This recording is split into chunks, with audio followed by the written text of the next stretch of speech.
time is 7:08.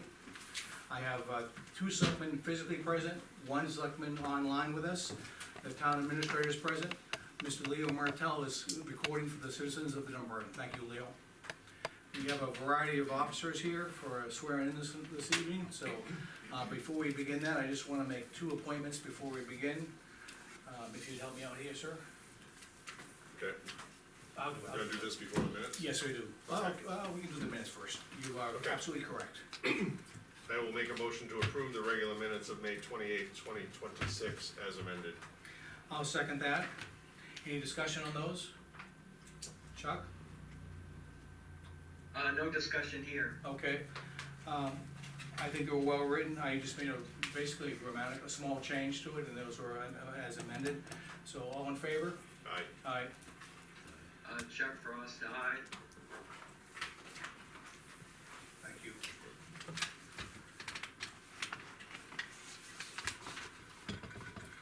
Okay, I'm gonna make two appointments this evening.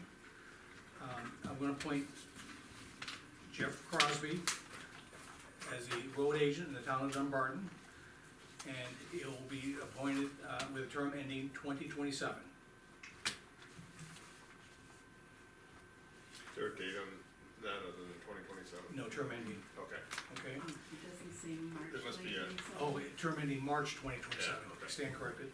Yeah. And the second appointment is gonna be to, I thought it was June. appoint Brandon Skoklin as the Emergency Management Director. And that term is indefinite to relieve the duties. Do you want it to be June? I believe didn't we talk about the road agent being June 30th? Okay? Oh, okay. Do you recall that? The Yes. annual meeting said it was gonna be a 1-year term. So, and he's already serving in that capacity. Right, but that's March 2027, he can resign anytime earlier than that. It gives him flexibility. But when the discussion we had was that he would serve until June Of 2027. Okay. So change it. Could you hear him, just with that? And for the public, why that date was negotiated, it might be easier, we wanna get through the winter season without major issues, not having a plow driver, and I think that was one of the key, Yeah. items he pointed out. So corrected on the appointment paper. Okay. Then, do we have a second for these? I don't think we have a second, but we I'll just. second both of those, Brandon and Jeff Crosby. All in favor? Aye. Aye. Aye. Chuck, remotely, aye. Vote.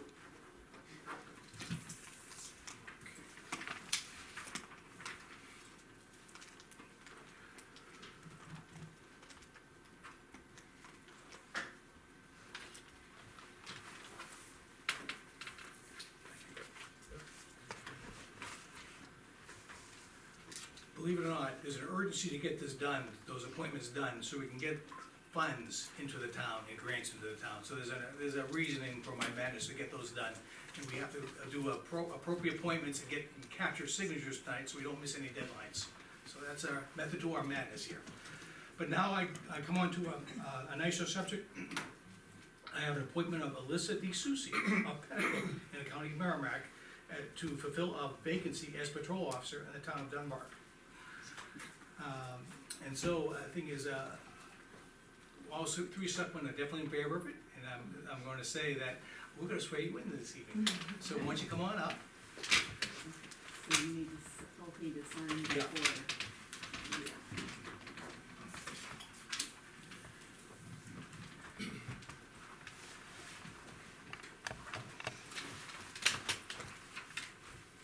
Okay, so, I state your name, I, Alyssa Susi, do solemnly swear do solemnly swear that I will bear faith that I will bear faith and true allegiance and true allegiance to the United States of America to the United States of America and the state of New Hampshire, and the state of New Hampshire, and will support the Constitution thereof, and will support the Constitution thereof, so help me God. so help me God.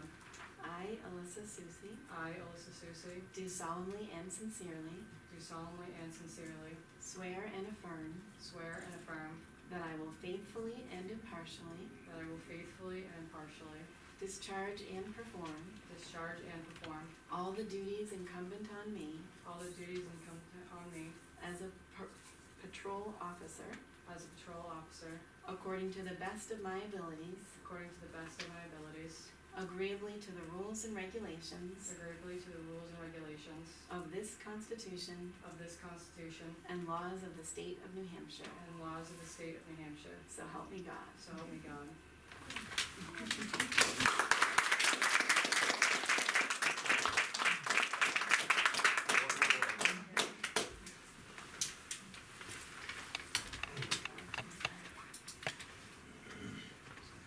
Your signature makes it official. Thanks, Mayor.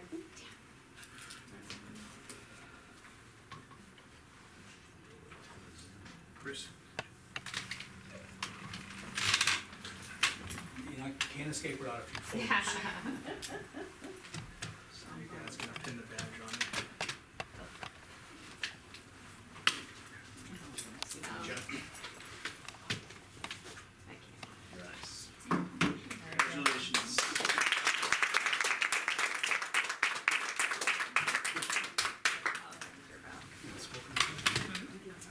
Pictures, if this is up, you take the pictures, come on up, if you step up, no problem. Stand up. Hold on. Not a problem. Help us. Get that guy next to you to help you up. Yeah. I've tried that. Alright.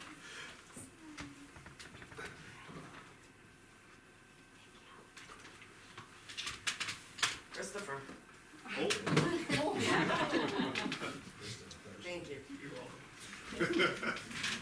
Yeah, so welcome. That's what he knows he's in trouble. Hopefully you're joining a great team, you really are. Yeah, I'll be, oh, I know, going under now.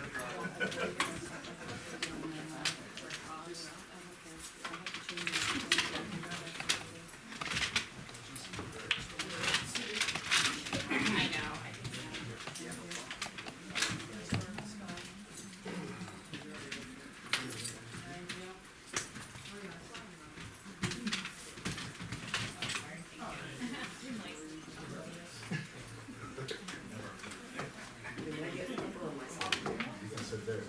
Now we have lots of seats. Place just turned out. He's coming back in. No, it's not.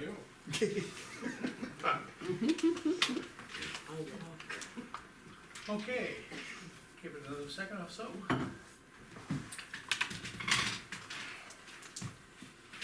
All right, you ready? Yep. Okay, I'm gonna open the public hearing, for tonight's discussion. We're talking about, reviewing the town fee schedules for the various departments. I'm happy to report there have been minimal changes in my opinion, and majority of them probably have to do with inflation and the cost of, doing business around town. And so the first one I'd like to talk about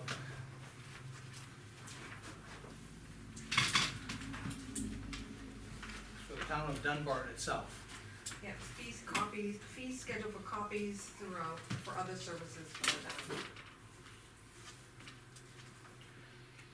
Lean, I don't see many charges here except notary service to non-residents. Yeah, I discussed the fees, the current fee schedules that we have adopted, and everyone felt that they were in line of where they should be currently.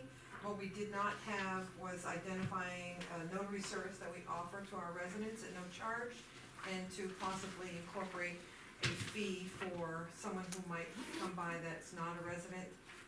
It does take up some time of ours to complete these notary, documents.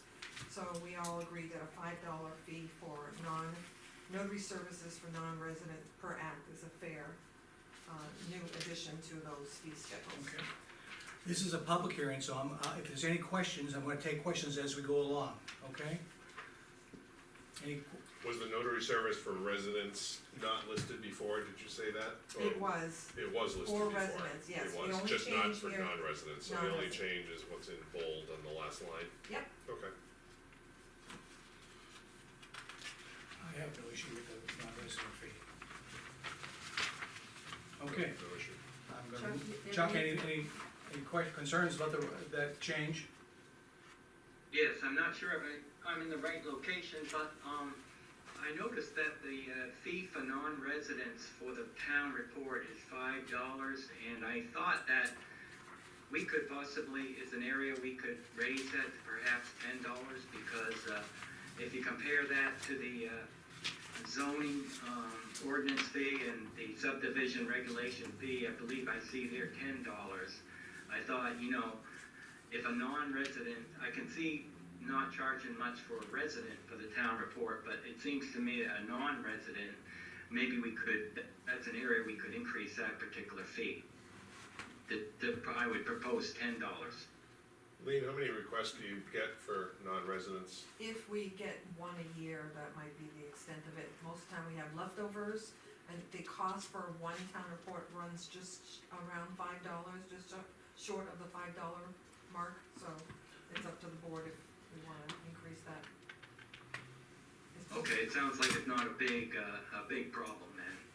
No, in fact, I think the majority of them end up, by that Monday morning, that's Tuesday morning, they end up in the transfer station at the recycle pile. Yep. So, I have no issue with keeping it 5. Okay, I'm okay with keeping it at $5. Okay. It sounds like it's not a big issue Yeah, Okay. one per year or so. Okay. with one per year. Okay, thank you. Okay, I'm gonna go on to the police department next. Chief Ermenar, you wanna talk to us about that? Sure, so the last time we updated our special duty fee was in 2024. Obviously, we're now in 2026. So looking at towns around us and just the general state of detail rates, I'm proposing a jump from 60 to 75 an hour for the officer. That puts us in a much more competitive posture and may alleviate me needing to come back next year. Vehicle, we kept the same at 25, and then the admin fee, proposing a $3 bump from 15 to 18 an hour. And the admin fee covers payroll taxes, but a lot of that is really pure profit for the town. So special duties are a way for our officers to make more money, but it also brings in a lot of money for the town, so it's really a win-win for And everyone. for the record, just for the public, I wanted to make sure no Dunbarton tax dollars are expended here at all. These are outside agencies who are spending money, and it benefits the town, it benefits the employee, and so it's, I call it a win-win, because that $25, for example, in the vehicle goes into our vehicle support, the replacement fund. Right. So I think it's a good thing. And the thing is, I looked at, the data, chief supplied some data. The issue is when you're the lowest, you can get called too often. If you're highest, the officers never get anything. He picked just barely above the midline, and I think it's a competitive rate, which should keep us competitive for at least a couple of, maybe 2 to 3 years. Potentially, yeah. So any other questions on this? I'll take them. I have no issues with this, gentlemen. I have no issues. Chuck here from my end, I just thought, looking at the vehicle fee of $25 an hour, it sounded like I'm wondering if that's low for utilization of a town vehicle, particularly in these police details, they might be running for that, during that time with the lights on and the radio in use and things like that. And am I thinking correct that maybe that's an area that the fee for the vehicle could be increased? Because it just seems like vehicle operational costs would be greater than $25 an hour. And in 2 years, he's got a point there, gasoline's cost more than anything else. It does, Do yeah. you have any comparative data on that? They're all over the place. Right. I do know anecdotally, 25 is probably on the higher side for cruiser use, but we could always add, if the board wanted, looking at maybe an extra like $2 an hour, bring it up to 27, somewhere thereabouts. I'd be happy with a 27 increase. That'd make an officer with cruiser be 120, and officer without cruiser 95, and make it like, makes sense. Kind of makes some whole numbers. Without The well cruiser, cruiser wouldn't stay the change. same. Oh, okay, right. Yeah, but you I tried to sneak an extra $2 in there. What's the difference between officer as a line item, vehicle as a line item, which adds up to a new $100 versus officer with cruiser, which is 118. What's the difference? So sometimes we have details where they hire us out and all they want is a police officer, not a car. Yep. So in those cases, they would only get charged for the officer and the admin fee. For example, if you think of your like typical like construction road job, we have a cruiser, they request a car, so that $25 an hour cruiser fee would be applicable. And the town in 2008 established a revolving fund, so that $25 an hour goes into a special fund that allows us to buy vehicles, and helps defray those costs down the road. So just with the bold is what you're wanting to add for new, correct? The last two details? The bold is what the new numbers would be, but the 2026. Yeah, I'm just, what's the difference between the officer with a vehicle on top Plus and the the officer? 18 Plus the admin. 18, okay, that's totaling it. Yep. Okay, there we Just go. some of them. And just for the record, what vehicle will we be using? Generally, we use our oldest car. I mean, we had a 2008 Crown Victoria that probably made the town tens of thousands of dollars, because it was just working details. It didn't know the town anything, but we were still making a ton of money, so we generally try to use our oldest vehicle, whenever possible. Because that's the one soon to be replaced regardless. Exactly. Okay, thank you. I just want for the record, I want to put that. Go ahead. So, Chris, is this admin fee, does that include workman's comp? Yep, it includes any payroll taxes like FICA, SS Med, anything like that. It also covers New Hampshire retirement system, Right, but I'm the only one that's grandfathered, right, where details count, and I don't really work details. right. So that 18 an hour, right now it's 15, but that 18 an hour, a lot of it is pure profit for the town. Like I said, it would cover workman's comp. Covers everything, Yeah. yep, any potential payroll taxes, Okay. yep. The time and a half after 8 hours, the fees go to time and a half too? No, just the officer's rate. Okay, so there's enough cushion in the fees to cover I think our fees are pretty, cover that? you know, Okay, pretty sufficient, yeah. I think going up to 27 for the car is a reasonable increase. You know, I think between that and the admin fee, that's an extra $5 an hour for the town, so. I'm happy with the $2 increase. Gentlemen, you happy with the $2 increase for the car? Chuck? Question? Oh, I'm I sorry. didn't quite follow, so the officer without cruiser versus the with, that's a $25 change, is that right? So, are these fees related to that vehicle fee? I Like if, don't understand your question. increase 7, 18, so this is $25 difference That's correct. between the two? Yeah, cause that's So- no car. So if the vehicle fee goes up to 27, then does the officer with cruiser go up to 120? 120, and then the officer without stays the same. What I was trying to do earlier, which I was pointed out to me, I was trying to add an extra $2 for an officer without a cruiser. Shame on me. Okay. And that puts you in a reasonable position, like we're not gonna, not get calls. They're gonna call regardless of what our rate is. Okay. I mean, there's times where certain agencies have rates that are really high and they get, you know, a reputation, but I don't Okay. think this is gonna put us in a compromising position. Well, Officer Miliota works in a lot of different towns and I don't think he can speak to it, but. We wanna make sure the officer Toto gets out of the house, so we don't want this to impact Oh, his. yeah, taking all the work I can get. And the thing is, just for the record, I think this puts us just slightly above midline, median. Based on the ones I looked at, yeah, but I mean, you're talking, you know, with A the few officer, dollars here for and example, there, you're right? talking $5. I mean, it's not like we're coming in and asking for 150 an hour when everyone else is 80 or something like that, so. Okay. Yeah, I'm good with the 27, change to 27, and also the 120 total for. And Chuck, you agree, you good with it? Yes, I agree with the 27 Okay, for the vehicle fee. Thank you for the suggestion, sir. okay. Okay, you're welcome. Now we're gonna move on to the fire department. And who's gonna address fire department? He might have, do you wanna defer that to the end? He did Okay. say he was gonna try to get here, but he might be a little late. All right, so we had a call earlier, as I understand.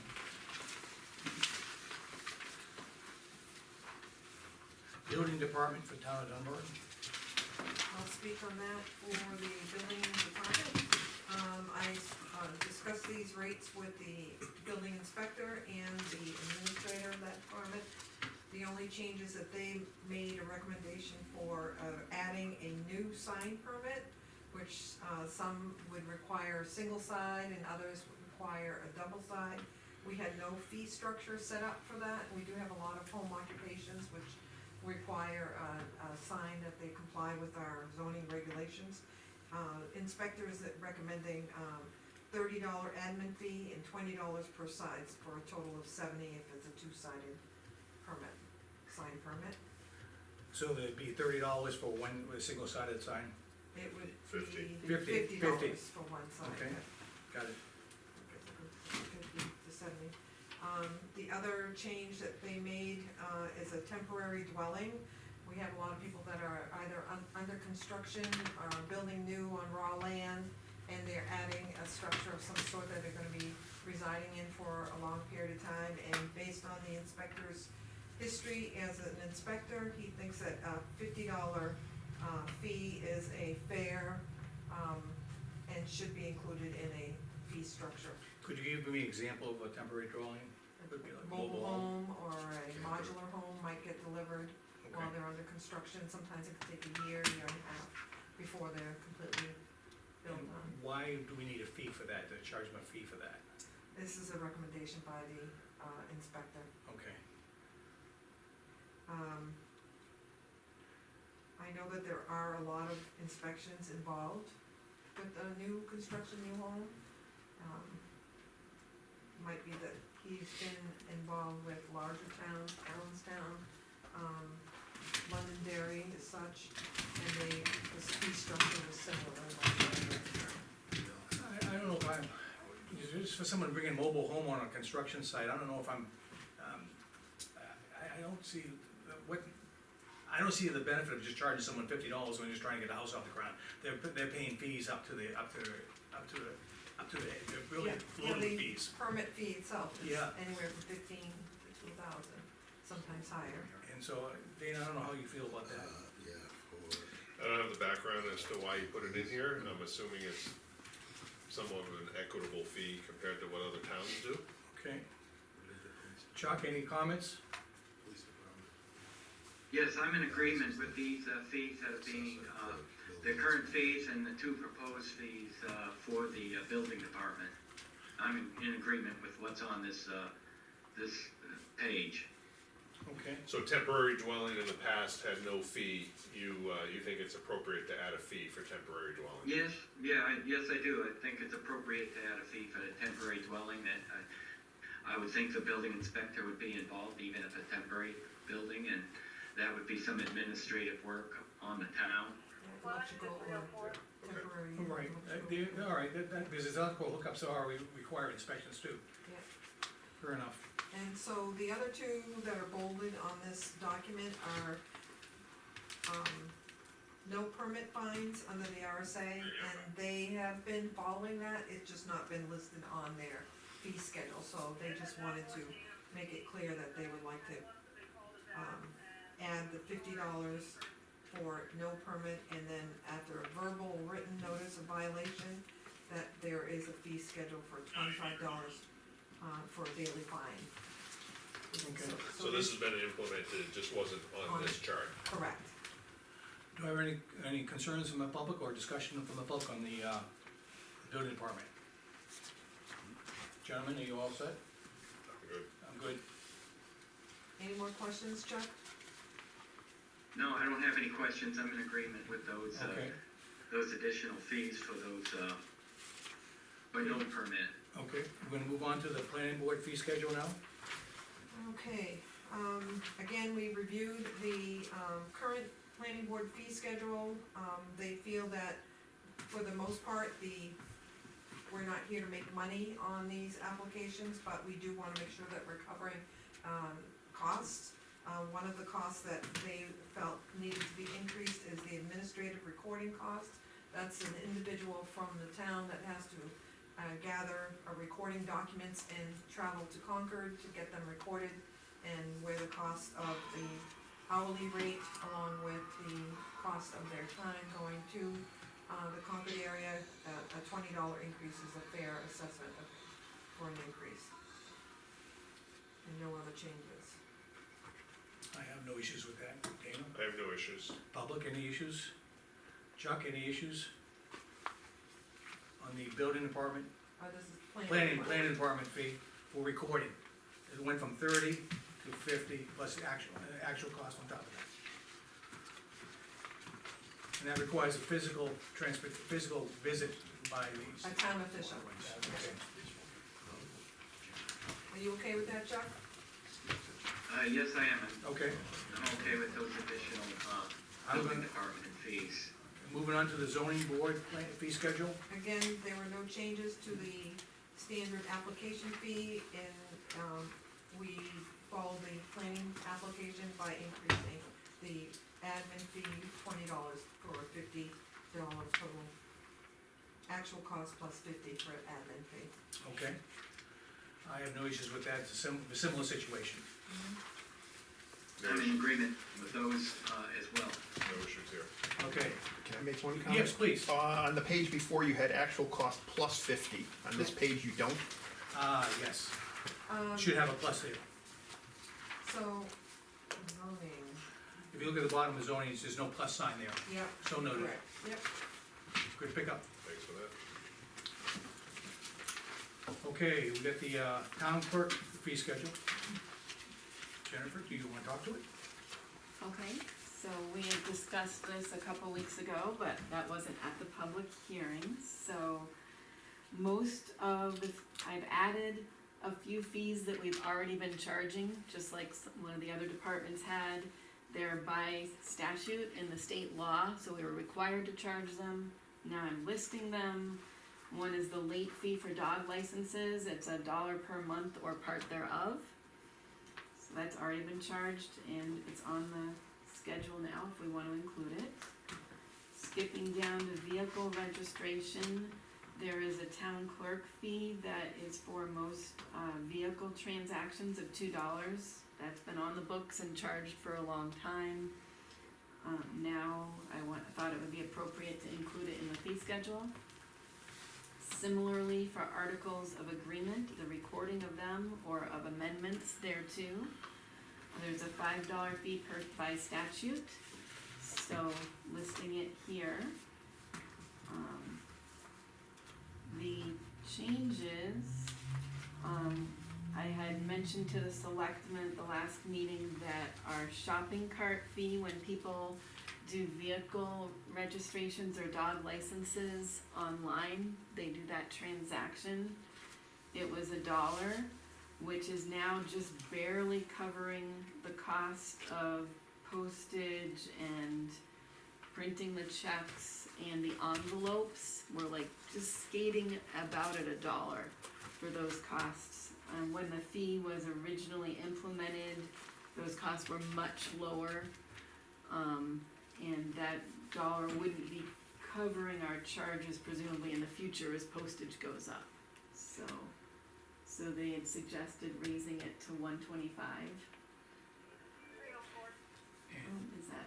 Landlord agent fees, those are the ones you just named. And the landlord agent, so this is, by state law, we're required to be tracking, landlords, not necessarily landlords who are renting out part of their home where they're living, but a different dwelling, there's a certain RSA for it listed here. And the town is allowed to charge fees for doing that. And I surveyed, numerous other towns and seen $15 was a very common initial filing fee. So I suggested that to the board. Where did this addendum change be? I had proposed 5. Oh, instead of 15, okay. I mean, whatever the board wants to do. I You had had proposed 5? proposed 5. I like reducing it to 5. Yeah, Okay, so that's what we had discussed 2 weeks ago. Some towns have the same fee, whether they're just doing a change or they're doing a brand new one, but, you know, it varies. Some are 5, some are 10, some are 15 for the change, but we wanted to keep things low. Is that an annual fee? No, it's One when time. it's there's a change. Okay. So that the one-time $15 fee, what it is to say, like, if the landlord in particular lives out of state, I think they're required to designate an agent who lives in state to be a contact for the tenants. So it's protecting the tenant, having an official channel they can contact, and if there's real issues, you know, and then they had to get an attorney involved, there would be an official contact person. Is it also that we for have on emergency file. services? Potentially, like if there's something going on at a house? I don't know that the They would RSA, provide emergency service personnel to know who to contact and say, hey, you've got I would have beavers to, chewing your post down or something, I don't know. I would have to invest, you mean like if the town were to contact them? Yeah, Yeah, yeah, or any type Yeah. of, yeah, The point of contact, I think that says it all. You have a Yeah. local point of Yeah. contact yeah, for we have any a issues. local point of contact, I don't know what the dissemination, actually, it might be, they might be public record, actually, now that I think of it, so, yeah. Yeah, it's a public information statement. yeah, No, okay. sorry, it's been a while since I made a form, but, my understanding is that data is public, and that way the tenants could come and Yeah. anybody else Yep. could get that data for landlord agents. Alright, so you're recommending the Yeah. addendum change fee is $5 instead of 15. Correct, that's what I had originally recommended, and that's what I I'm recommend happy now. with that. Yep, and then the state law allows a penalty fine for failure to file. The maximum penalty is $100, and I didn't see any other communities that had a lesser fine. And all the ones I looked at where I found info, they had that $100 as a fine if somebody refused to file it. Or didn't, you know, within the, no, we're not gonna say, oh, you gotta do this in 1 month necessarily, you know, but we'll have to negotiate that, what it looks like, but I would like to think people will comply and. I see it as a safety issue too, protecting some tenants as they rent properties in town, have a local landlord. Chuck, do you have any comments? Yes, I'm in agreement with the fees that I've proposed here for the town clerk, and I understand that the recommendation here is to have the addendum change fee at $5. Any comments from the public on this? I have one. Okay. Is this something that locally we're gonna have to enforce? How are we gonna track this? I mean, How are we gonna I'll probably be coordinating just as people, as tenants come in, then you kinda learn who you know, oh, you're renting, okay, so this property is a rental. And try to reach out to that property owner if they haven't gotten something on file. okay. Does it actually specify in this RSA that it's a non-owner occupied? I believe so, I've got the RSA here. It would seem to make sense. I guess I didn't. Do you want a copy?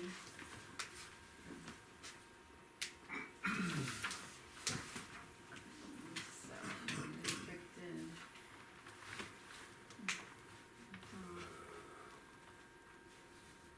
Okay, yeah, if it's 4 dwelling units or fewer, then that's non-restricted property. And I think it just applies to restricted property. Yeah, it just applies to restricted property. So if it's Okay. owner occupied and there's no more than 4 units, then it doesn't apply. Right. Okay, so either if it's owner occupied with more than 4 units, it would apply. Okay, Correct. or non-owner occupied.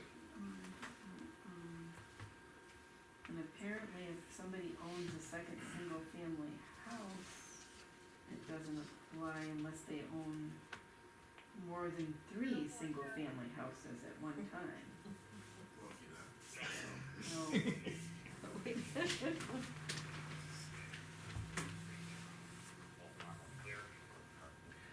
So do you have any other questions questions on this in terms of, I mean, it just seems that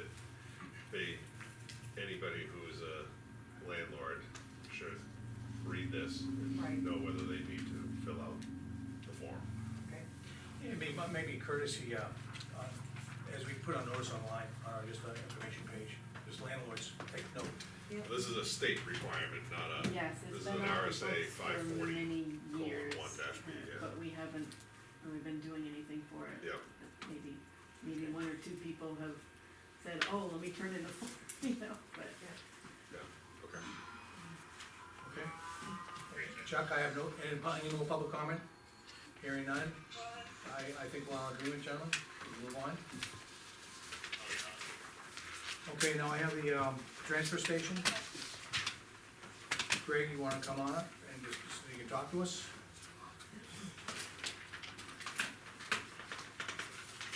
You can do it right from there if you want.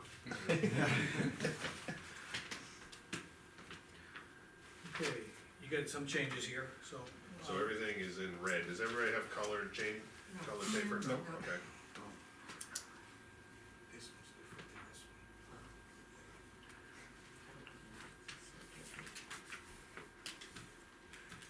So do you want me to go through this? Please, yeah, that'd be okay, Michael? that'd be Okay. great, thank you. All right, so, construction and demolition category here, and Greg, you can speak when you want, we did go through this. There's demolition wood, obviously things like, I think that probably should say shingles, not singles, now that I read that, second line.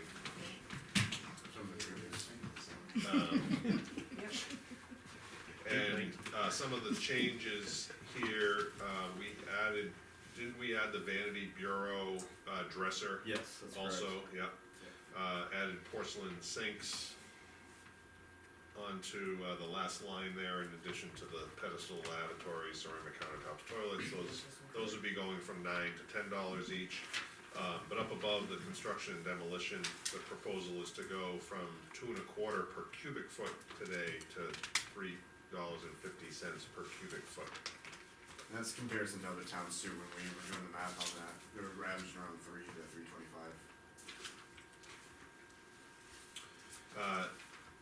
Down below, we did, highlight some things that, we changed the 40-gallon trash can of shingles or sheetrock to 2 cans free per week. And then we said beyond that, it would be, $15. So we're not changing the $15, so that should probably just transfer over to the next, column. But we did change that to 2 cans free per week. So a little bit more benefit there. The next one here, residents are allowed, 1 per week, no charge for, what, a 6-inch, 6 foot. 6-foot bed. What is this, bed free once per week? Do you know what that is? No, I have no Greg? idea what that one was. Is it demo or sheetrock? Oh, a 6-foot truck bed, probably. Yeah. Yes. Yes. Okay, so it's 2 cans or a 6-foot truck bed Yes, are free for, Yeah, that sounds good. 1 per Okay. week. So we'll reword that, truck bed. I'll take the truck. I believe the truck bed was already there. It was. I think Yeah. that was listed. I think it actually was 1 can per week prior, Previously it we was, changed, we correct. bumped that up to 2 free cans per week. That's correct. And that's the 40 gallons, That's the 40 gallons, so if someone wants to bring that in Okay, in two, 2 containers, so we Dana? kinda made that equivalent to the bed of the truck. okay. Yes, Leo. So I don't understand, do I bring 2 40-gallon barrels, or can I use my truck? Either one. They're both free, And it's always been? yes. Why was I being charged all the time? I got a bed that's under 6 feet. And it wasn't even full, and they're measuring it and charging me. What do you want to speak to that? I wanna work for the town. I said, no, well, do you wanna speak, Why Well, you I have a raising your hand? question, but I was waiting for Leo's done. I have a question. Okay, well, hold on, we'll hold that question. Leo, I don't know if you got your answer. Well, no, I mean, first of all, like I said, I was confused, do I get 2 barrels or 1 6-foot bed? Now I'm hearing I can bring 1/6 of the bed, so what do I care about the 2 barrels? But I was always charged for a partial bed. I just paid $75 a little while ago. Obviously, it appears to be erroneous, and, go ahead. Brian Pike, 2 Twist Hill Road, 'cause I know you're recording this. Memory serves, I believe it was like if a bed, but you had like 4 inches or less, it was free. Above that, then they charged. I believe that was the way it was worked out. I'm going from memory, so it's a little sketchy, Okay, but I think that was something to that effect back then. Woody? So, going back up to your top here on your vanities and barrels, $10 piece charge. If those are broke down, they're less than a pickup bed. So, I don't know why you'd be charging for it.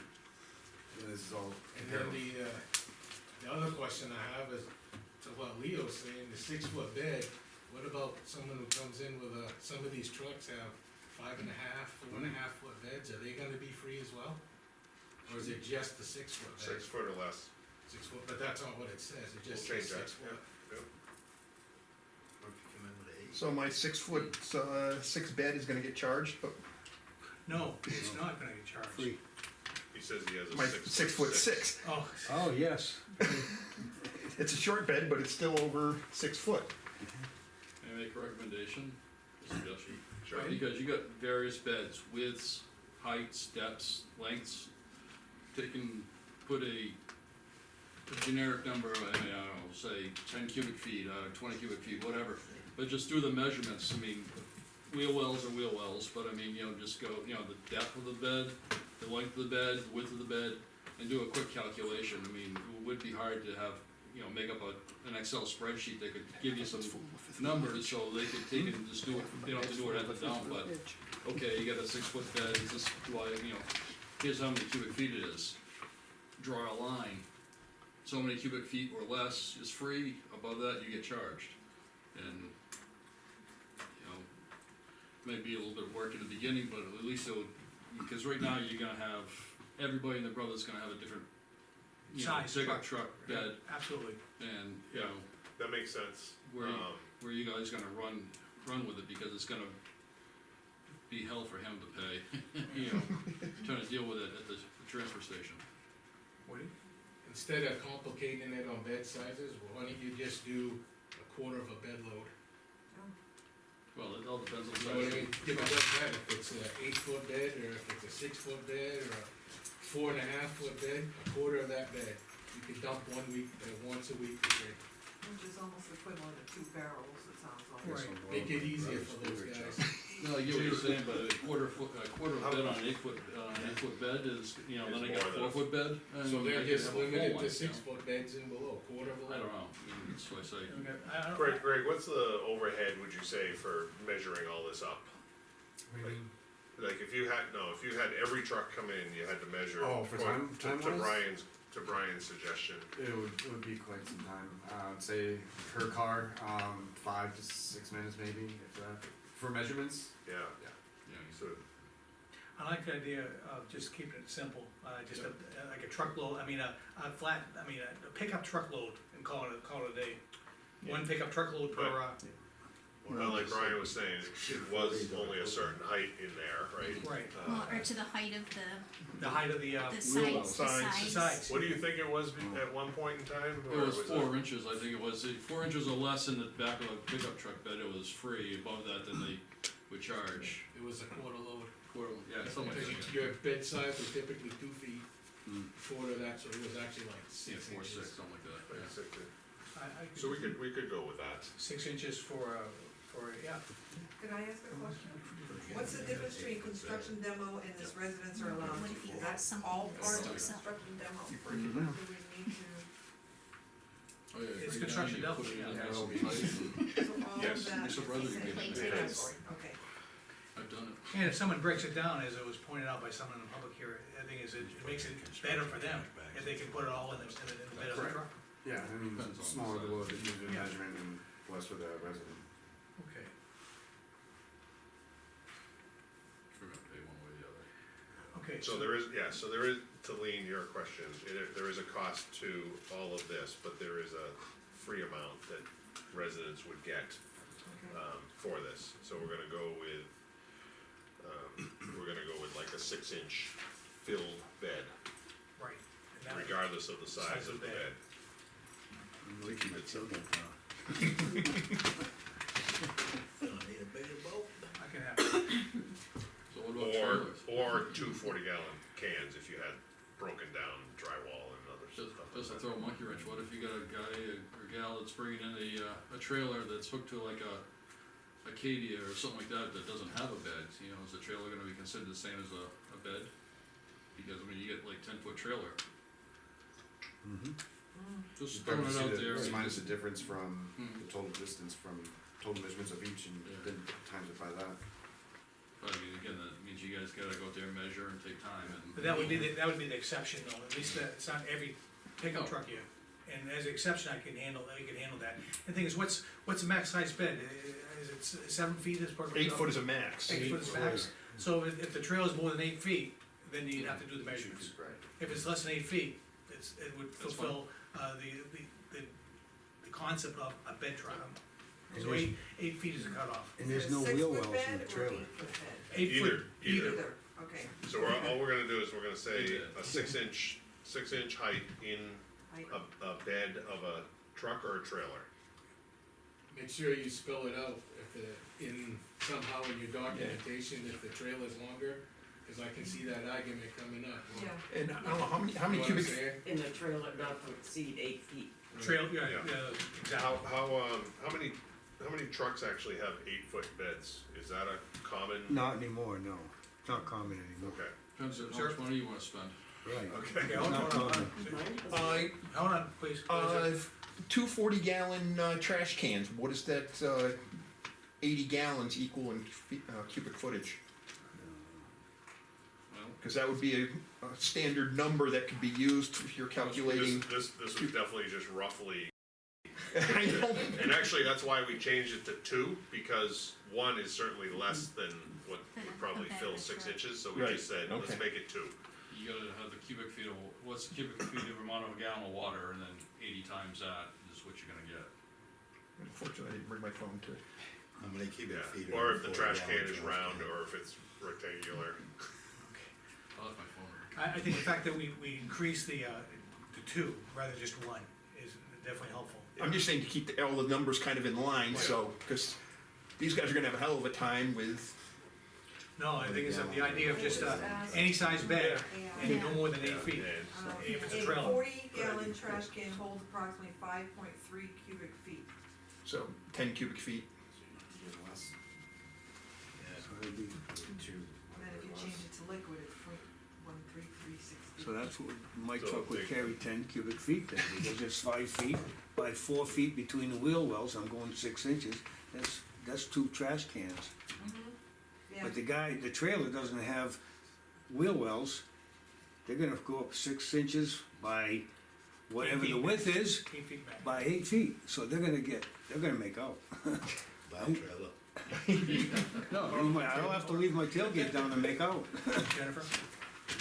Is residents, that's per individual, like if the household had multiple residents, then each one could do that much per week? I don't think there's anything sophisticated enough to track that anyway. Yeah, I agree. You We're can't do not- more than 6 a week. Send your kids down. Didn't think about that, we can get up to 12. No, I think the intent of this is to try and give you a rough, which is actually where I go with like is it 2 cans or 3 cans worth? You know, we're just trying to be approximate with, Right. we're giving some free benefit to bring Yeah, in some. I'm just saying, if you're trying to figure it out to make it fair to everybody, the guy with the trailer's gonna make out like a bandit, you know? Like I mean- said, the only way I can get away with it is keep my tailgate down when I show up. So question on what you can bring, cause it specifies shingles or sheetrock. So what if you've got, 2x4s. yeah, 2x4s, we're gonna Scrap. finish our basement, so we're gonna have, wood, pressure treated, Not fresh food. no, not. Yeah.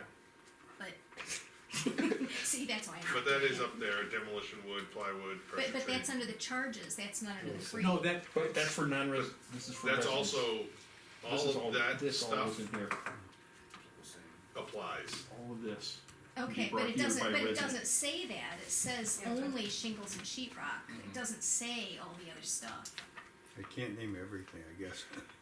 Okay, Well, so but maybe you we could should just refer change, to I it. see what your point is, so Like, we you could could refer change. to it. So I think that was mentioned only because you're probably not putting 2x4s into a trash can. Right, Right, but you right, put you're it in putting the both truck. pieces. You're putting things like shingles and sheetrock into trash cans. Yeah. That was- I think that was. If I'm cutting 4 that inches wording off- was there before, I believe. Yeah. You're Wait. cutting 4 inches off every stud to make it the size you want. Yeah, Now you got you could little fill trash 4-inch cans. discs you're throwing into the garbage can. Yeah, Yep. yeah. Would it make it a little less confusing if you took this $15 charge here that says for the cans? Wait a minute, never mind, looking at the wrong one.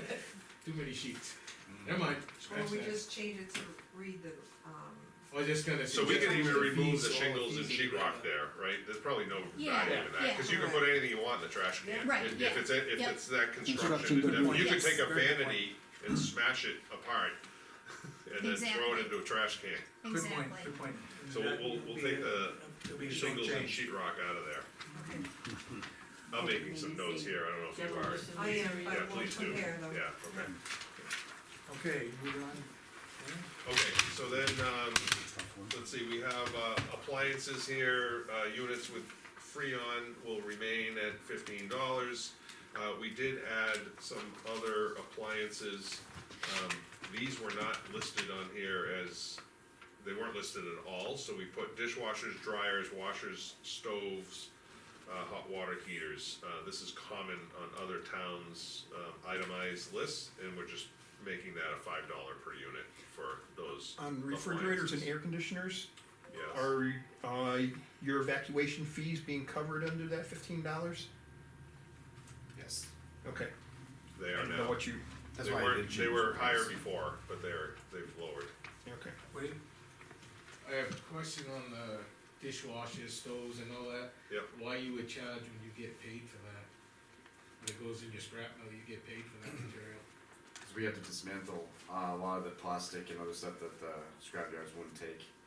That's on a dishwasher, but there's nothing on a water heater or stove, There's insulation inside the water heaters. but you're not pulling the insulation out. When it's crushed though, in the cans, the To me, insulation this does is- come out. That's just, I don't understand, you We crush sometimes- it, it goes in the it goes into steel dumpster, truck it to Concord, you dump it. The only issue the scrapyard I've ever had was if you had a dishwasher that was majority plastic, they didn't want all that plastic, so you had to pull the steel off it. But the other stuff, they've never had an issue with it. I mean, I think a $5 charge is fairly nominal, there's definitely labor involved with probably processing some of these things, and there is a variability in that. We went with a pretty low number. Other towns are 3 times that amount, Are especially they? for the water heaters, correct? Yeah, we did compare it to other towns. I mean, I don't know, the $5 doesn't seem to be a hindrance, these are types of equipment that probably last anywhere from 10 to 20 years. The amount of times that someone needs to bring one of these to the transfer station is pretty minimal. Yeah, like I said, I was just curious why you charge when you get paid for it. I think it's because the variability, and you don't know what labor's involved in probably taking it apart and looking into the future, like, what, is this stuff gonna become more plastic or require that? Or even the people taking them gonna require some more disassembly? I mean, if you wanted to, like, the only thing I could see on those appliances, maybe like the stoves, like if it's cast iron, it's, you know, maybe that's, I don't see any $5. plastic there. $5. That wouldn't change. yeah, no, I Are think that. you, Chuck, do you have any comments on appliances? No, I don't have any comments so far, of what's been discussed on this list for the transfer station. Okay. Tires? Okay, so going on to tires, we noticed that there was a typo in a sheet that was posted online. So let's clarify that here, as we go down here. For bicycles, wheelbarrows, small carts, we're actually just adding things that, we added wagons in there as an example, and any tire under 12 inches. It's currently says $3 on and off the rim, changing that just to, keeping it at $3 off rim, but $5 on rim. And Greg, is that do we get charged more if it's on rim, or do we take the tire off the rim and separate We them? don't separate, We don't separate them, okay. So that's just making a difference between, the on-rim charge at $5. If you go down under the next ones where lawn tractors, cars, light trucks, motorcycles, ATVs, UTVs, we bumped the size up. This used to say up to 20 inches. We bumped that up to 22 inches because there's a lot of vehicles with regular size tires are bigger than 20 inches these days. And if you look to the right, we're just adding $1 for an off rim, so that goes from 4 to 5. I do recognize, apologize, I guess it was $20 on the original one that was posted. And I think it said $30 on rim, also, so that was a mistake. We've corrected it, so it's actually $5 and $10. $5 off rim, $10 on rim. Commercial truck tires, we just changed the sizes to 23 to 30. There was, I think before it was something like 20, might have been 22, 20 22. to 24 and a half, that's Was- actually a truck tire. 920s, 1120s, 1020s, that's an old school truck tire that you still see. And 22 and 24, that's a radial truck tire. Okay, For. so should this go to 22 to 30 inches? I would. Is that what you're suggesting? And then bring the one above it back down to 20, where it was? No, if it's a car, There's like truck, Car, okay. they're different types of Yeah, tires. there's a difference between a truck 22, Yeah. 22.5 and Got it. your car Yeah. that's a 22 inch tire. Yeah, so a commercial truck tire, what do you think 22 is a good bottom number, or should that even go lower? I would run 20 like it was, cause you Even still have, 20. there's some still old trucks around that have. Okay, it doesn't really 920. hurt to just make that, Greg, Some you of your okay old with that? We'll just say military 20 to trucks 30 run inches, 920s. if it's a commercial truck tire. Bring it back down to Is that 20. what's question? I'm just saying, we're gonna change the 23 Oh, yeah. back to, down to 20, because if it's a commercial truck tire, it's different than a passenger vehicle Yeah. tire. Okay, 20 to 30 inch. Got it. 20 to 30, and then over on the right, we change that fee to $25 on or off the rim. Yes, Brian? You have passenger down there and you have commercial, what about light truck, the LT series? It's right there, lawn tractor, car, light truck. motor. Okay, I don't remember hearing it, that's all, I Yeah, just double checked. yeah, light truck is there. Okay, good. Okay, Dana? yes, Chuck? Yeah, I just wanted to clarify in that, the fee schedule I received in email had, tires for cars and so forth, showing $20 off the rim and $30 on the rim, and I'm hearing that I think you're proposing a lower fee for those? Yeah, Yeah, that was an error, it's $5 off rim, $10 on rim. Okay, that sounds great, yeah, that sounds more reasonable. we have the And in new, line with what I pay when, I dispose of a tire at a tire dealer. Yeah, we don't want tires all across the roadsides here. Right, Yeah. yeah. the corrected one is on the website, by the way. Yeah, we right did, now, we were able to update that only today, when we okay. spotted it. If you wanna look at it. All right. Okay, moving down, everything is the same until you get to fluorescent bulbs. And those are listed as a $1, $2, or $3 charge, depending on the length of those, because of now the cost for disposing of fluorescent bulbs. What's your cost on them? It was 7 cents a foot. I was going on, again, based on other towns and what they were charging, they're doing 25 cents an inch, or maybe They're 25 20 to, It would be a foot. They were doing 25 cents a foot. Yeah, Correct. one year foot, and then the, that's your let's see, special. broken ones are $1 to $5, and there's no inches on that, it's Yeah, Just they're $5 broken. you get charged by the pound, so I think it's like $2 a pound. and let's see. Okay, Yeah, most of them are, well, it looks like it was 25. Okay, right above it, I didn't care, it's not carried over, $5 a tank and $20 a tank? None is of that those correct? changed, yeah. But I should be putting them in this. right Correct. column. That is correct, yes.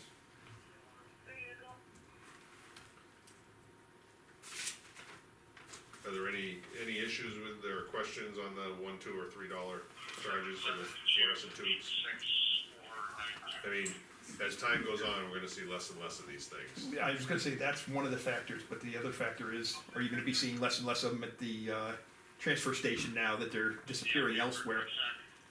Somebody breaks into their bag and puts the bag right in the regular trash, and away it goes.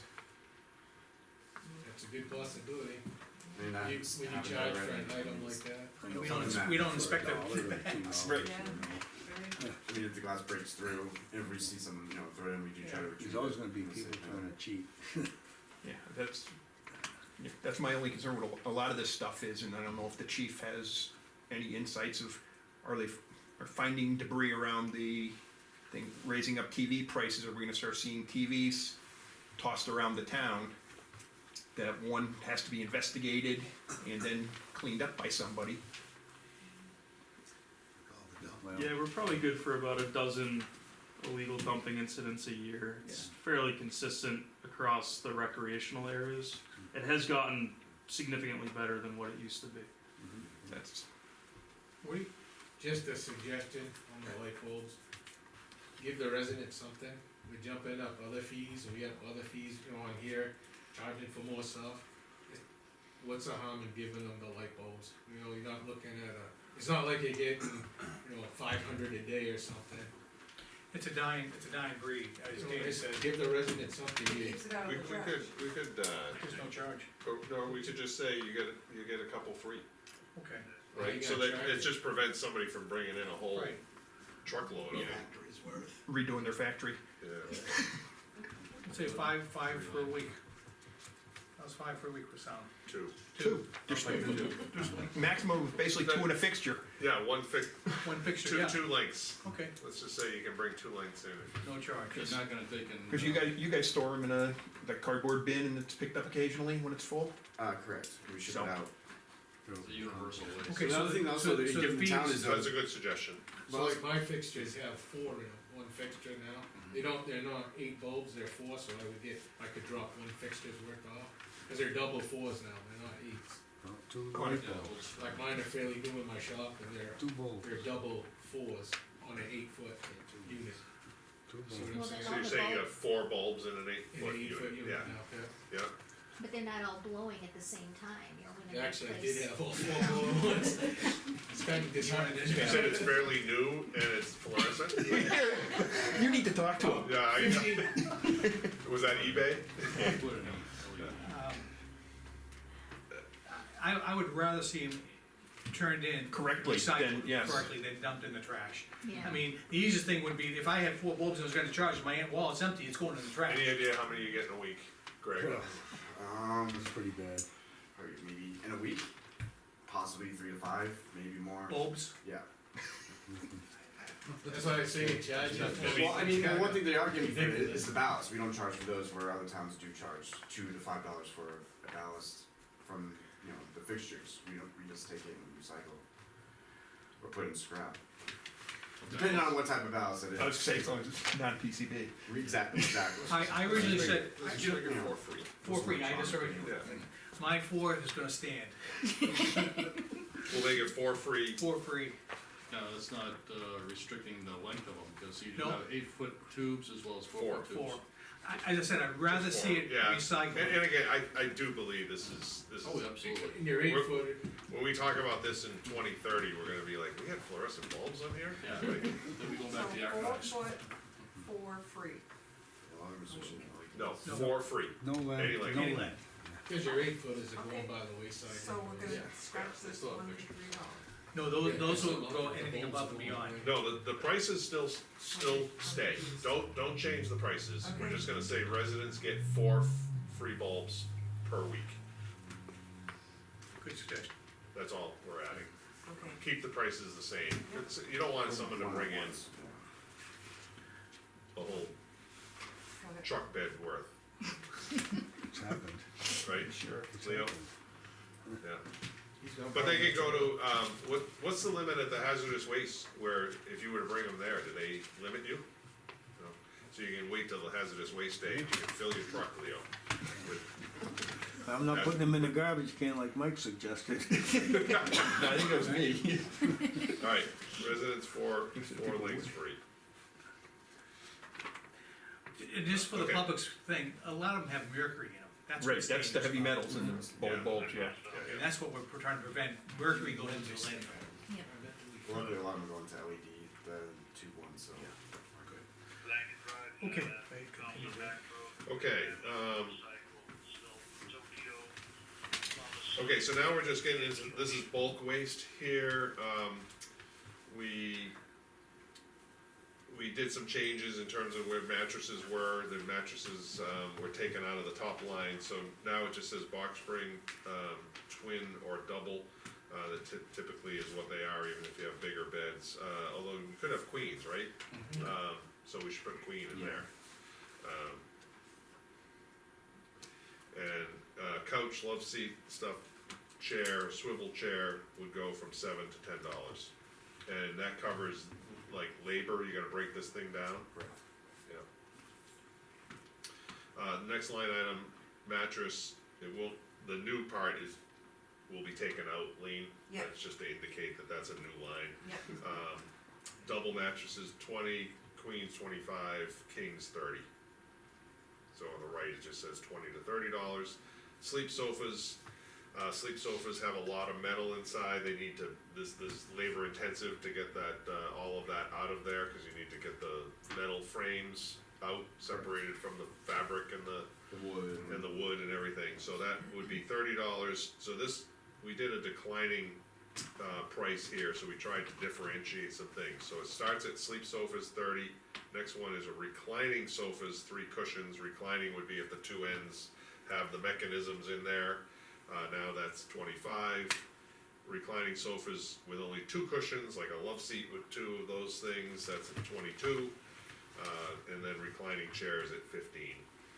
So we tried to simplify that, is just in terms of the amount of framework and things that are inside there. Which is also a decrease from previous year. Yeah, because you were charging $12 per Reclining unit. reclining unit, so you would actually pay more previously than what it shows now. Correct.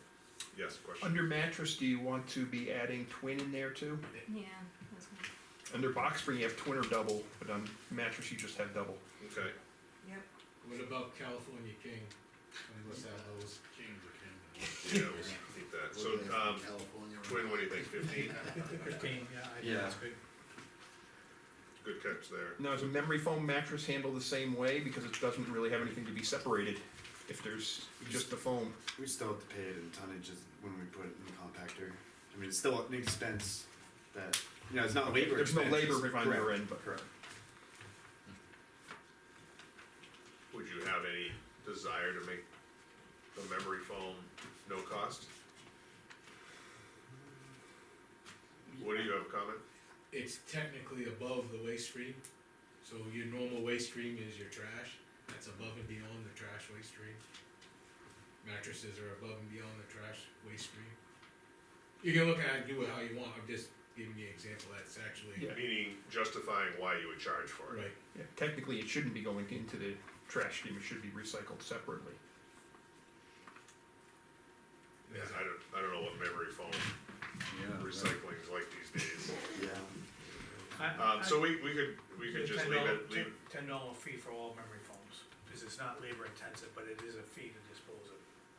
we could, Just a $10 flat fee regardless of size for memory foam. No labor involved to take it apart, really, per se. Minimal labor. Anything else? any thoughts on that? I don't know, something. Chuck, You don't have mattresses? You don't have a memory foam. Oh, Where do you think it came they're from? thinking to add a new line of memory Say, foam well, I don't mattresses remember either. for $10. Correct. Well, just mattresses, double, queen, king, twin, Yeah. memory foam, Yeah, 10, memory foam all sizes. Yep. all sizes, because there's no labor, minimal labor. These sometimes, yeah, correct. yeah. Okay. that's a good change, so Dana? twin at 15, Chuck here, just a comment I have, are we really incurring, those kind of costs to disassemble these furniture items like sleep sofas and mattresses and things like yes, that? yes. Are we really, can we really justify that we're, like, for example, incurring $30 of cost to the town for a sleep sofa? I just would like to know if we're actually incurring those costs and where did these costs come from? There's a comparison again to, How did they, other neighboring how were towns. these costs calculated? But the cost generally came from other towns, what other towns have on their, equipment list that brings to transfer stations, but yes, these are real costs to the town. It probably does take something like an hour of total time to manage a sleep sofa, so $30 is not Right. unreasonable. Okay, so it's a real cost to the town in labor and for even disposal of these items, once it's, disassembled? Some of it you get revenue for, some of it you pay. I don't know if you heard me, some of it you get revenue for, but other pieces of these, bulky items you have to pay. Okay, and I see, and other towns are charging similar, They are. amounts Yes, this is comparable. for these types of items. Okay. Yep. All right, thank you. Okay, moving down, auto car seats, $15. That's a new one, right, Greg? Correct. And that's because you saw that at other, Correct, when I was going through their bulky waste items, it was on a couple, I think it was in Barrington and Killington, at similar prices for them. So where are you gonna be putting your auto seats? You want trash or steel? Depends how much waste is on it, if it's the foam in the thing, and the seating itself, I would say probably just put it in, either probably scrap metal.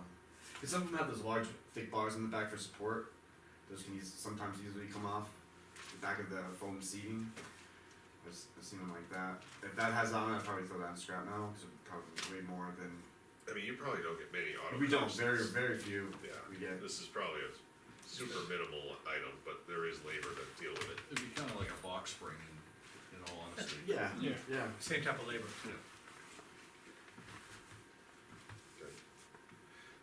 Carpet rugs runners, we actually came up with $5 per 108 square feet. I'll tell you the reason for the 108 square feet is a standard room size rug that you would buy is 9 by 12, so it comes up to 108. Other towns were actually using that as a benchmark for figuring out, and they were charging $5 for a 9 by 12. So we actually did it so that if you had a bigger carpet, wall-to-wall carpet, things like that, at least you had a number per square feet to go by. So if I have a smaller carpet, no charge? It's $5 per 108 square feet. I have 10 square feet, I have a small rug. I'm 75 cents, Michael. Put in your garbage can. No, you could, I mean, my guess No, is. I mean, it's excessive So, carpet. so it's probably a good thing to mention, so I think other towns actually said 9 by 12 or smaller. They did, yes. But if you just have like a small And it was guy, very do we wanna minimal have a feet, minimum size here? I think it was like $1 to $3 for a smaller, Mike, below just- the 19. Yeah, Is this gonna be something you just kinda rough guess at it, or are they actually gonna measure it, or how you gonna know, like you said, Mike comes in and it's rolled up, and I come in with something that's rolled up, how we gonna know if, Don't have time to unroll exactly. Exactly. Put it in the garbage can with your fluorescent lights, man. That's exactly what I was Keeps the gonna bolts say. from breaking. Yeah, exactly. We gotta come up with a simple solution here, I would say, well, I tell you, the other towns they were listing like different size carpets, and so they had like 7 line items for carpets. And we just tried to make one line item by just saying it's $5 for 100 square feet-ish. And we could just say, there's anything less than a certain size. It was 9 by 12 It's for no cost. yeah, carpets, and then it was, Yeah, Well, no, obviously over 9x12, they had a price list and then they had under 9x12. yeah, I Why, what do you- think, what I do you think, I like your idea, under, anything under a hundred square feet, just take it. And anything over 100 square feet, just, I think that's reasonable. just take the $5. And be careful, and the thing is, we've had trouble in the past, we put carpet into the wrong way, into the dumpster, and Oh, yeah. What does it do? it jams it up beyond belief. Yeah, Did, stuff didn't uh, come back out of it. $5,000 damage to the Yeah. machine. Wow. So, all right, Alright, so less than, we'll just say less than 100, Why don't you put in the construction debris? no cost. Because that is conducive to people cutting the carpet in half and bringing it. Some towns did suggest that too, by the way, they said cut into He thirds. said someone take that Take a sawzall. 108 square feet, cut the carpet in half and bring 2 small sections Yeah, in. but why If can't they you wanna- just put they in the wanna- construction debris? That's the demo Yeah. part, right? Yeah. And the- You There's can't, I always mean, there's gonna be, There's you're always not gonna gonna cover all these cases where somebody might Right. figure it out. But I mean, don't throw it in the compactor, put it in the dump. Just in our, where we get rid of it, they wouldn't take it with the carpet. Oh, really? Correct. Oh, Are you okay. sure? Alright. That's what I was told. I was fished out many trash and carpet and whatnot out of the C&D from previous times. They don't want carpet. They just in want there. wood from what I was told, Okay. yeah, and the other construction debris. What is it, Okay, cement blocks and whatnot, but. alright, so we're gonna put, less than 100 or less at no charge. No charge. You got that? Yep, I Lee? do. Okay, Yeah. And Yep. 100 or more is, 100 or 108? well, 108. Right, how about we'll say 108, we'll 108? put 108. That way we'll just keep it consistent. So under 108, Yeah, no no charge, charge. over $5. Yeah. cause that says per Right, 108. we gotta change that. No, we will keep the per 108, $5, but we'll say less than 108 is no charge. Okay. So if you have a smaller rug than that, If you're replacing your entire house, you're gonna have a lot of carpet. yeah. Usually when they take it out, they cut it anyways. What do you If you just, if you came in with a Well, full you pickup, cut it you in just half at measure the least. pickup load, correct? You know? If I came in my Just roll pickup, it out. say I changed all my carpets in my house and I filled my pickup, you're just gonna measure my pickup then, correct? For the carpet, cause I mean, that does happen. Yeah. You just measure my bed and, Yeah. cause it's definitely gonna be over 108, but to get your Yeah, total dollar, you just measure my bed. Free for the I don't grasshoppers. know. Yeah, that's, yeah, 'cause we wouldn't put it, that's not one of our construction debris. No, but I mean measured so it goes into the trash, you can charge me correctly for it, you would just measure my bed and. Oh, I I see, guess yes. that would be a That makes possibility. sense. Good, sir? Yeah, this is gonna be mind numbing, just trying to figure out all the different scenarios and how to, you know, you can't make it bulletproof. My suggestion is, put whatever you want down on the paper, but let these guys make some command decisions at the time, Right. because. And I would, And if they figure out that there's, you know, better ways to Yeah. save time by measuring things and whatnot, then. and the thing is, As long as you can justify it. my philosophy here is too, I don't wanna err on penalizing the residents for. Right. And I'd rather see it dumped at the transfer station than dumped on the side of the road. Oh, absolutely. And so the thing is, we're gonna err on the benefit of helping the I residents. totally agree with you, Mike, but, you know, we also can't let these guys take, No. and eat up 10 5 hours hours, to figure it out. you know, Right. to figure out with carpet. Good, so best judgment. Go ahead, Dave. No, Woody, did you have another comment? No. Okay. So fiberglass tubs and shower Pete, stalls. Pete, can I interject here? I think the line above it, I think that's woefully undercharged. And the thing is, to take a hot tub down to the transfer station, have it disassembled, is more than, it should be more than $25. That's a lot of work and labor, I would agree with that. and I think that should be like $50 per item, I'd agree with that. All of those things? yes. Well, what's a It's a fiberglass very tub rare- shower? Is that So any what- different than You a? said a hot tub. Hot tub, yeah. Yeah, but I'm saying, on that line, it says fiberglass tub shower also, and it says it on the line below. Is it coming off of No, one of those probably lines? did we wanna remove it from, I would put the piano and hot tub together, cause pianos. Like huge and heavy and difficult to manage. Unbelievable And to then take apart. fiberglass, tub shower, take it out, cause it's on the line below. And the fiberglass will go into the next line there. Yeah, Remove the- okay. so hot tub and piano, what are you suggesting, Michael? I'm saying there's a minimum $50, At dump least one. 50. You should never put a piano in the hot tub anyway. Yes. Again, the times that someone's gonna be bringing one of these in. It's is few and pretty- far between. Yeah, it Yeah. is very few.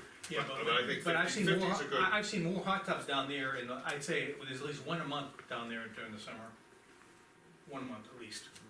And the thing is, it sits there for a while, because you just can't carry, it, No, it's a lot of weight. you have to take a sawzall to basically cut it apart. Is 50 enough? Hot tub, piano, fiber. Do we know what other towns are? Yeah. I haven't seen really that much on, I have to do more research on that. Okay. Like, on top of But this. Let's start at 50 for now. Yep. Okay, and then this new line is gonna be fiberglass tubs and showers, Stalls. 15 Shower stalls. stalls, 15 cents a square foot. How are you gonna measure a square foot? Well, When it's all cut up in pieces, you're gonna lay them out to get square footage, or? I would do just a flat fee on it. Yeah. I would too. I like that idea. Greg, do you know where the square foot, this sounds like this was something in here already from another line. It could have been, let me double check on the previous one. You wanna make the fiberglass $25, where it was Yeah, before, it's- make it no charge. Yeah. Make it No 25. change in that. 25? So just keep it at 25? Oh, Correct. that's a good idea. Okay, so what we're doing is we're changing hot tubs and pianos to 50. Truck caps would Fiberglass, 25, fiberglass tubs and shower stalls 25. No measurements involved, just 25 flat feet. Is that reasonable, Greg? Yeah. Okay, Okay, so the, truck caps goes to the lower, yes, Yes. okay, got it. okay. All right, electronic disposal here, TVs and monitors 19-inch or less, so we're actually, looks like we're changing that, that was all TVs at $15.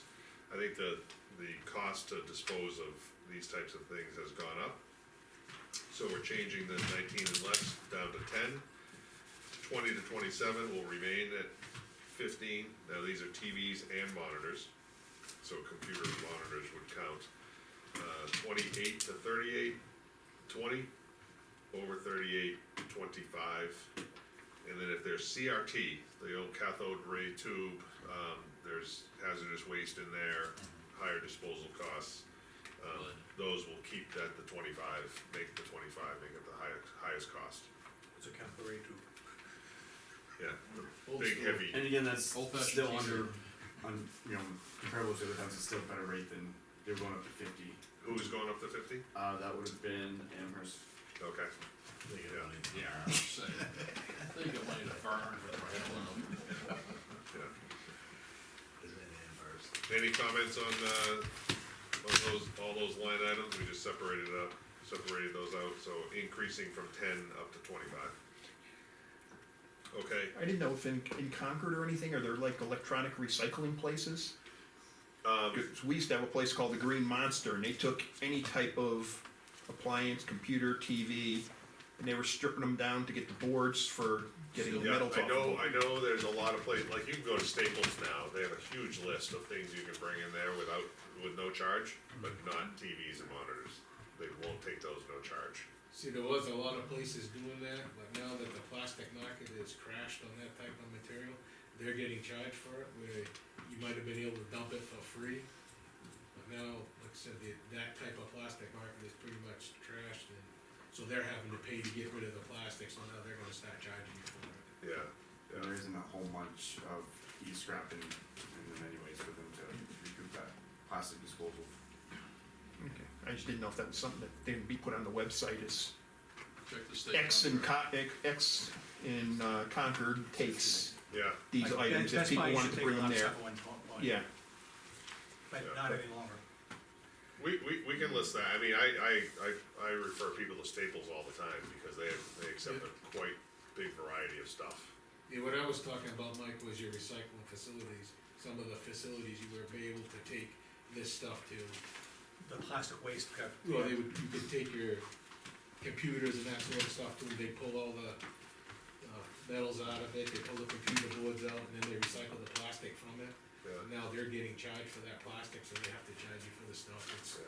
just the way things are going right now. Okay, Dana, Yes. question from Chuck here. sure. Are you proposing an additional line for cathode ray tube, the old kind of, TVs? Yes, we did. I heard some discussion on that. Yes, that'll be $25 for a CRT. How much again? 25. 25, okay, thank you. Yeah. Yes, I'm in agreement with that. Okay. Next line, this was already here, microwaves, fax machines, printers, scanners, copiers, those were $7, just going to 10.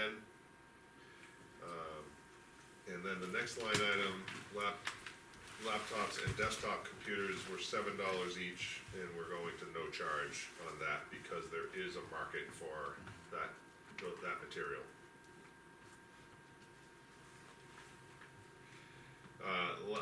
Lastly here, we did just wanna identify miscellaneous electronics, speakers, stereos, home or car, telephones, radios, VCRs, DVDs, fans, at no charge.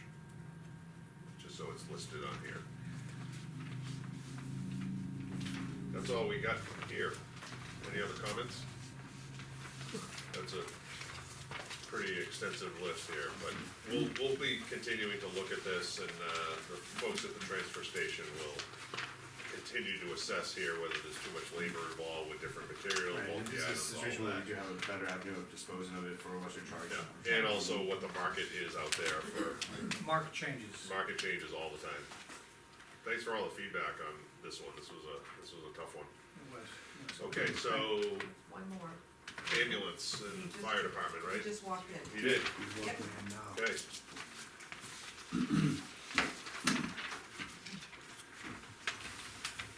Save you a seat. Right up front there, chief. Six feet. Okay, Been through all the others there, Brandon, so you're the let's man. make this one easy too. Sorry to hold you. No, we understand there was a call. Okay, do you wanna have a copy of it to talk to it? Sure. If you're so kind to talk to it, it'd be great. Yeah, so I know it's been a few years since we had adjusted our rates, and after talking with some of the area chiefs and with Comstar, who's our ambulance billing company, we are pretty much currently we're the lowest rates in the county. So we kind of bring the county average down, so to speak. So to kind of get with the times, but not necessarily, go as high as the average. I propose these increases that you see here, really just a few $100s per call, and a few dollars per mile, which I think will kind of get us up to the reimbursement rates that we need to keep up with the rising costs of providing the service and purchasing replacement equipment and supplies. Majority of these monies are collected from insurance companies, Correct. okay? I have no insurance, so how, would I be responsible for these fees? So yeah, currently, our billing company would, if you don't have any insurance, they would send you bills, and at a certain point, I'd have to go back and look at the specific algorithm to see when they send you to collections, or, the other thing they do is they provide me with a sheet that I review on a regular basis, and if we have uncollected funds, then we have the ability to write it off. And just move I'm on. elderly, I have Medicaid, how does that play with this? So with the new law that's passed, what we can bill, regardless of these set rates, what we can bill is what the Medicare rate is. So there's no more balance billing that allows, Medicare to pay the very, Medicare or Medicaid to pay the small amounts and then So the you still balance come to on my the- house in case I only have Medicaid? We're coming anyway. Okay, thank you. Just for the public and my information, can you just explain the ALS, BLS, and there's an SCT? Yeah, so SCT doesn't apply to us. SCT is specialty care transport. That applies more to the interfacility transfer, basically hospital to hospital or for special service stuff. Okay. It would include the need for specialty providers in the back of the ambulance beyond the paramedic scope of practice, a nurse, a respiratory therapist, some other such. BLS is basic life support. That's our minimum level. Any call is considered a BLS call unless we start to do more advanced level procedures. ALS 1 and ALS 2. ALS non-emergency doesn't really apply to us, but it's listed as a line item, so we keep it the same. But ALS 1 and ALS 2 are advanced life support, and the real separation between those is starting advanced life support procedures like interpreting EKGs, doing IVs, giving IV fluid and minimal medications. ALS2 starts to get up there when you do more advanced procedures, such as endotracheal intubation, needle thoracostomies. If we give more than 3 common doses of medication, we get into ALS2, so it's just that more advanced care. Okay. Yeah. That's helpful. Okay, questions from the public about any of these fees for the, fire department? I think they're good. Would you, you said you're not actually even coming up to the county average, would you anticipate maybe another small increase next year to try and approach that, or are you not interested in approaching the county? Not interested. I think that these fee increases will give us the ability to keep up with the rising costs of, again, providing the service and replacing equipment. But I certainly don't want, I don't want any more of this to impact our residents at all. I think this is gonna allow us to keep and, maintain the service as is without even coming up to the county average. Okay. Any questions, Chuck? Yes, I'm in agreement with those new fees for the, fire department ambulance services. One other clarification, what's the difference between mileage and non-covered mileage? They're the same price, but. Yeah, non-covered, I'm not certain. They've been the same price, and Okay. I don't know why or what the separation is with Comstar, with our billing company, between mileage and non-covered miles. Okay.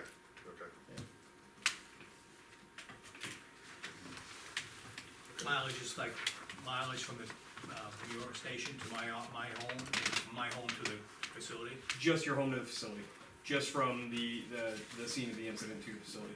My only, I think my only guess at non-covered mileage would be if somebody requested to go to a different facility that was not the closest facility, then those would be non-covered miles. So let's just say the closest and most appropriate facility is 12 miles away, but somebody requests to go to one that's 20 miles away, they could, covered mileage would be the 12 miles and the non-covered would be the additional 8 on top of it, but I'm not certain.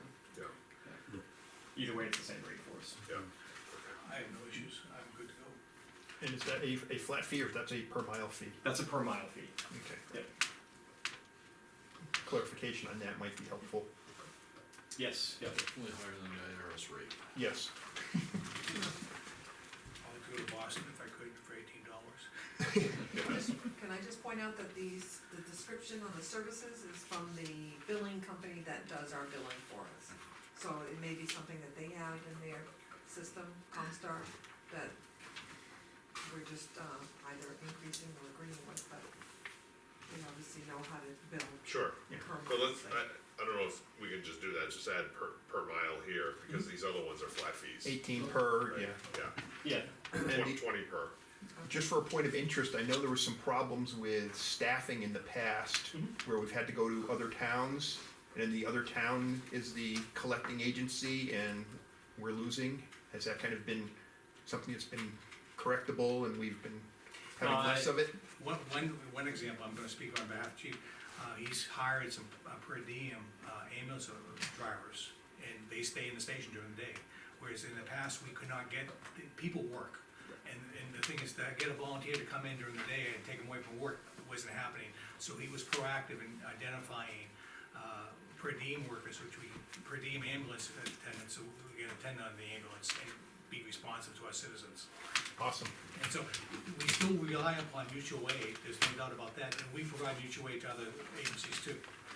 Chief, you wanna go forward? Yeah, I can say that, so 2025 was our busiest year in department history, and historically, the bulk of our service is EMS, it's emergency medical services. Last year, we used, or we were required to use mutual aid for ambulance calls 66 times. Now, the bulk of those were because we didn't have enough staffing for the ambulance, because they happened after hours when we didn't have per diem workers. A couple of times when we had mechanical issues with the ambulance, some of them were requests for paramedic service when we didn't have a paramedic available. But basically 66 times is the number of times that we needed to use mutual aid, which is much higher than I want it to be. I've checked, so far to date, we're 6 months into the year in 2026, and we're trending just a little bit below that, but I think that that's because our call volume is also down this year as well. So I haven't seen a change in it just yet, but like Selectman Kaminsky just said, we initially started in 2025 with 4 per diem workers, which was an easy startup because they were all current employees when we started that whole program. And just to be able to increase that staffing during the day, I've hired 2 additional with the hopes of trying to get Monday through Friday staffed on a regular basis. Right? I assume that the fee schedule like that covers the per diem workers' cost? Well, no, so the, these fees that are billed out through the ambulance, they go into, a special capital fund, Yeah, that covers replacement equipment. Right. Yeah, so the cost for the per diem workers is a line item, comes out of, Okay. operating budget. Alright. Any other questions? I think we're good. Thank you. Okay. So that wraps up the public That hearing. wraps up the public hearing. Do you wanna make a motion? Yep.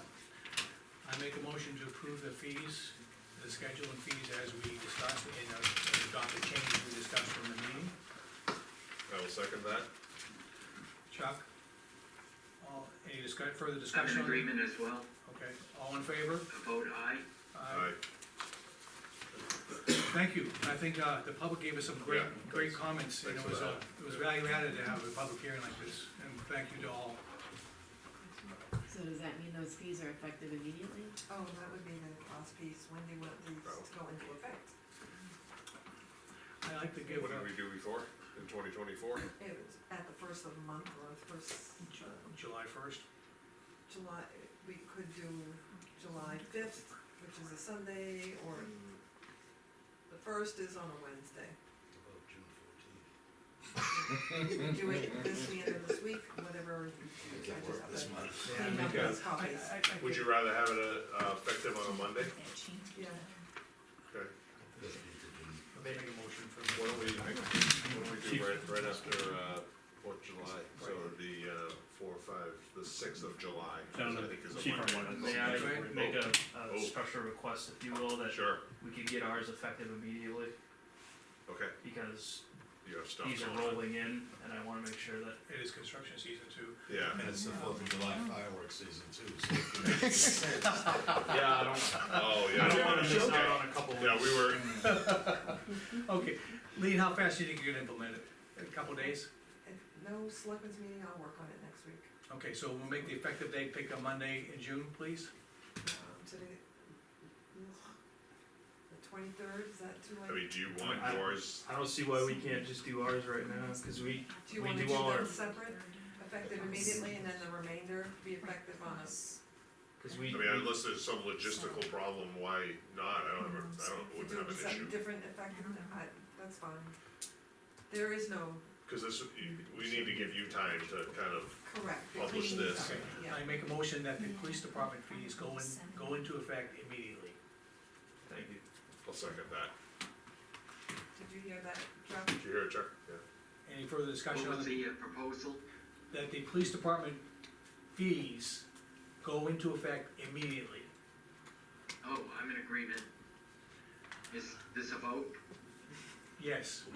All in favor? Aye. Ross votes aye. Okay. Now, the The remaining fees, when's a reasonable time, Lean? The 1st of January. July sixth, I like If you July give 6th. me 1 week, the 22nd, which is a Monday, Well, why don't you just stick with the July 6th, that gives you till the end, that's fine. right? I I mean, there's make- nothing, I make a mo, do you have any issues with, Yes, because we got the July, we have to wait and have our systems changed after the close of business. Oh, for the And, last. and so then that, for me, you know, it means we're going into the holiday, and so I gotta work even later before the holiday to get What all about of that, and then getting the support, because we might, so would you rather have it on the 29th of June? Or the 22nd of June? I'd partly rather have it like on July 1, where it's where I'm not working, Should be fiscal year.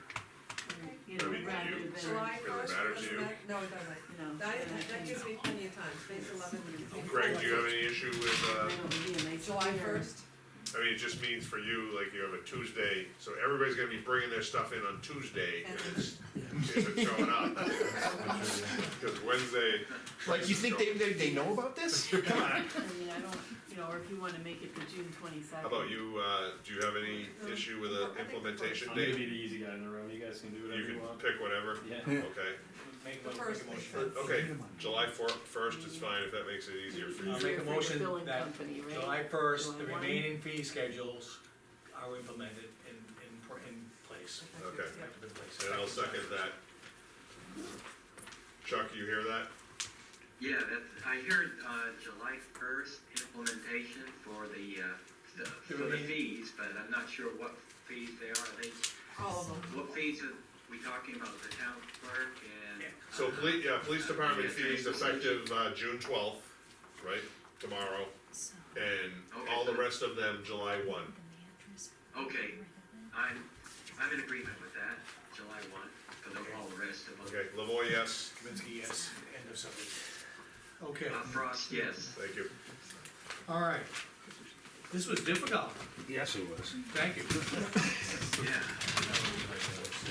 No, Thank you for the comments were all, as I said before, they were all welcome, thank you. And all value added. Okay, I wanna continue on. We have, we have a problem with dogs in town. Jennifer, you wanna talk to it?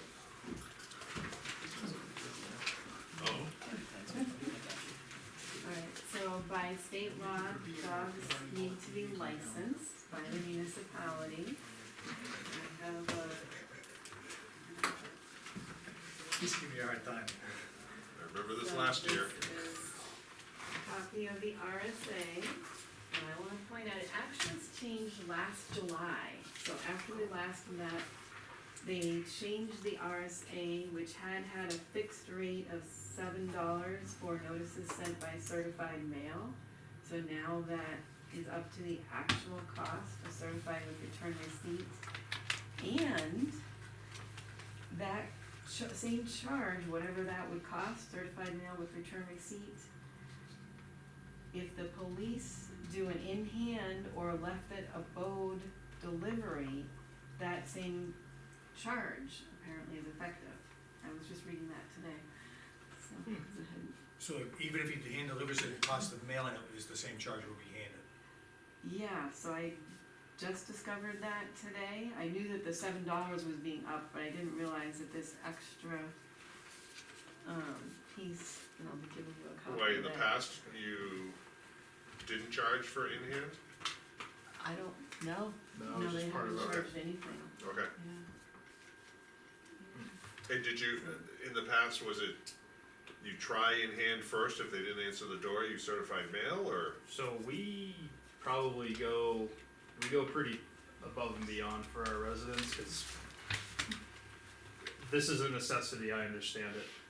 But we like to try to make phone calls, emails, snail mail to get compliance, to get people into Jennifer's office versus me having to take a patrol officer off the road to go serve these notices. We'll certainly do it if it comes to that, but generally we're able to get pretty substantial compliance by making a phone call or two. Okay. Maybe a handful of notices that we actually have to serve to like our habitual problem people in town, but for the most part, we're able to, Linda and I try and tag team it and dwindle the list down, and Jennifer does a great job letting us know, hey, Mrs. Smith came in today and licensed Roxy, all set, and then we'll cross it off our list. Okay, Okay. okay, that's reasonable, I mean, you do a lot of, How many dogs do we have? Right, so the next handout is do we have enough handcuffs? Zip ties. Exactly. Or cheaper. So, so you guys, I'll show you, give you each a copy, but, or, I give one to, one's going to Chris It's anyway, private, right? so this is my letter, it's CC'd to the police Thank chief with, so we sent out, yeah. So we sent out 13 emails, we also this year did courtesy calls to about everybody, some in May, some in June, try to get non-compliant, owners to license or to let us know that they moved or their dog died. You know, don't reach everybody, sometimes the voicemail is full or whatnot, but we made that additional attempt to try to make it fewer on the list, and it is significantly fewer than last year. I think we had about over 60 though. I seem to remember over 60 last year. Yeah, it was over Yeah. 60, so we're under 40 this year. Okay, And, only 32 owners. And they also, letters were sent May 11. Yep. So that's nice. There's supposed to be when you have an animal, you have to take responsibility of taking care of the animal, for God's sake. And this is all about getting rabies shots. It is, cause when we have dog bites, we have to be able to confirm whether the dog has Yeah, vaccination. it's a safety issue for the town, and the thing is, if you can't, okay, I get upset with, you can't take care of your dog, I feel it's a sin. Okay, but I have no issue with, you did a excellent job in following up and giving multiple opportunities, thank you. Yes, yeah, we tried to, if we had, if we weren't so busy with other things, we'd have tried to started the phone calls earlier, but each year we're gonna try to, But Front it's load significantly less, we have more residents in town, and you have less dogs, which is a good thing. It's Yeah. trending in the right direction. Correction. yes. Yeah, it's amazing how many people, they can get 10 emails and then they eventually tell you, oh, by the way, I've moved, or by the way, my dog died last year. It's just, so you need an official motion Yeah, to proceed with the warrants? You wanna- You do have just a typo in here, I don't know if you want that I saw that, fixed. 39, Yes, yes, yeah. thank you. And I was in a hurry writing that this afternoon. Very good. After 5 o'clock. All right, I make a motion that Dunbarton Police Department, Do you want the warrant in order to make the motion? Then that's in triplicate, cause we have 3 originals that we'll be signing. I make a motion to allow the police department, under the direction of Christopher Remenard, the chief, to authorize the issue of a civil forfeiture for each unlicensed dog listed in the town clerk's report. That's my motion. I'll second that motion. Did you hear it, Chuck? I don't have a copy of what's actually being distributed there, It's, so I'm gonna read it directly verbatim to I you. feel I should abstain from the vote. I can read directly to you, it's a one sentence. I'll read directly if that's acceptable. Okay, yeah, could you speak up, Mike, as well? Sure. It's addressed it's a warrant for civil forfeiture, to issue civil forfeiture to the police chief per RSA 466:14. You are hereby authorized to issue a civil forfeiture for each unlicensed dog in the town report of the town clerk. That's the motion. Okay, well, I'm not sure I understand what forfeiture means here. So this is this is actually allowing the police department to contact the owners of unlicensed dogs who have not reported the status of those Okay, animals, oh, I see, all right. and arrest them and bring them in for booking. It's dogs, No, They get the paw print. just for dogs. believe it or not, at the end of the thing, basically a law enforcement officer can actually seize the dog, Which we Okay. did not do. Where do you which put is it? not happening. Only if it's a pedigree. Place to put 'em. Okay, I see. Non-shedding. Yeah, They're all going to Chris's house. yeah. Okay, so the motion's on the table, I seconded the motion. any further discussion? Hearing No further none, discussion from here. Lavoy, yes. Kaminsky, yes. Frost, yes. Okay. Triplicates, Mike, signed 3 copies. Maureen, I'm ahead of you. And the chief loves this part of his duties. I hope he has some dog biscuits when you go around. We do.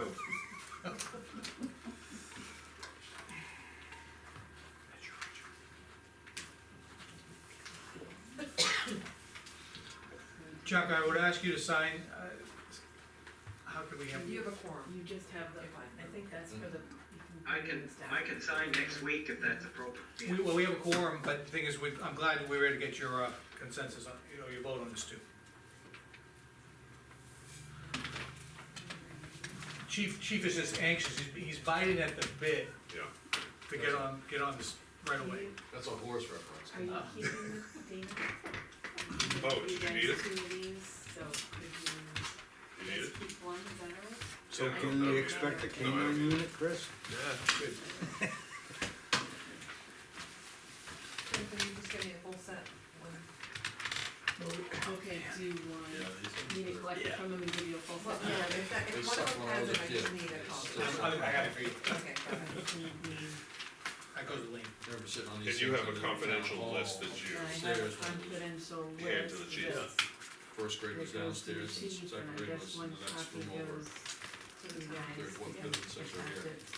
Fred did a great job Oh. making them. Confidential list, Fred did a great job making them up. so let me make sure, is there anything else? Yeah, I'm old. How's your brother doing? Was he- Yeah, he's doing good. Should need it. And all his firewood's ready for He next said week. you'll have a hard copy. Tell him. You see him, call him, say hi. Yeah. Digital. I will, I'll see him That's soon, easier I'll let for him you. know. Yeah, I can do both. Okay. I can do both. Digital's fine. Okay, Yeah. well, you're gonna want a hard copy of that. If you insist. Whatever's easiest on you. Alright, well, I'll give you a digital, but also, that's unsigned. Sure. And then the hard copy that's signed. Thank you. You bet. Oh, all set. Okay. Okay, we have a, police chief, you're gonna tell me about Army Corps and Dunbarton PD patrolling the park again? Is it coming back up? So, we had a meeting with the Army Corps, a pre-season meeting, to address the OHRV season that we're currently in, talking about different resources and enforcement, priorities and things like that. And while I was talking with them, they discussed a law enforcement agreement, and they will actually pay the town of Dunbarton for us to patrol the area of the OHRV parking lot and Old Route 77, also known as Burroughs Road, to the Ware Town line and back.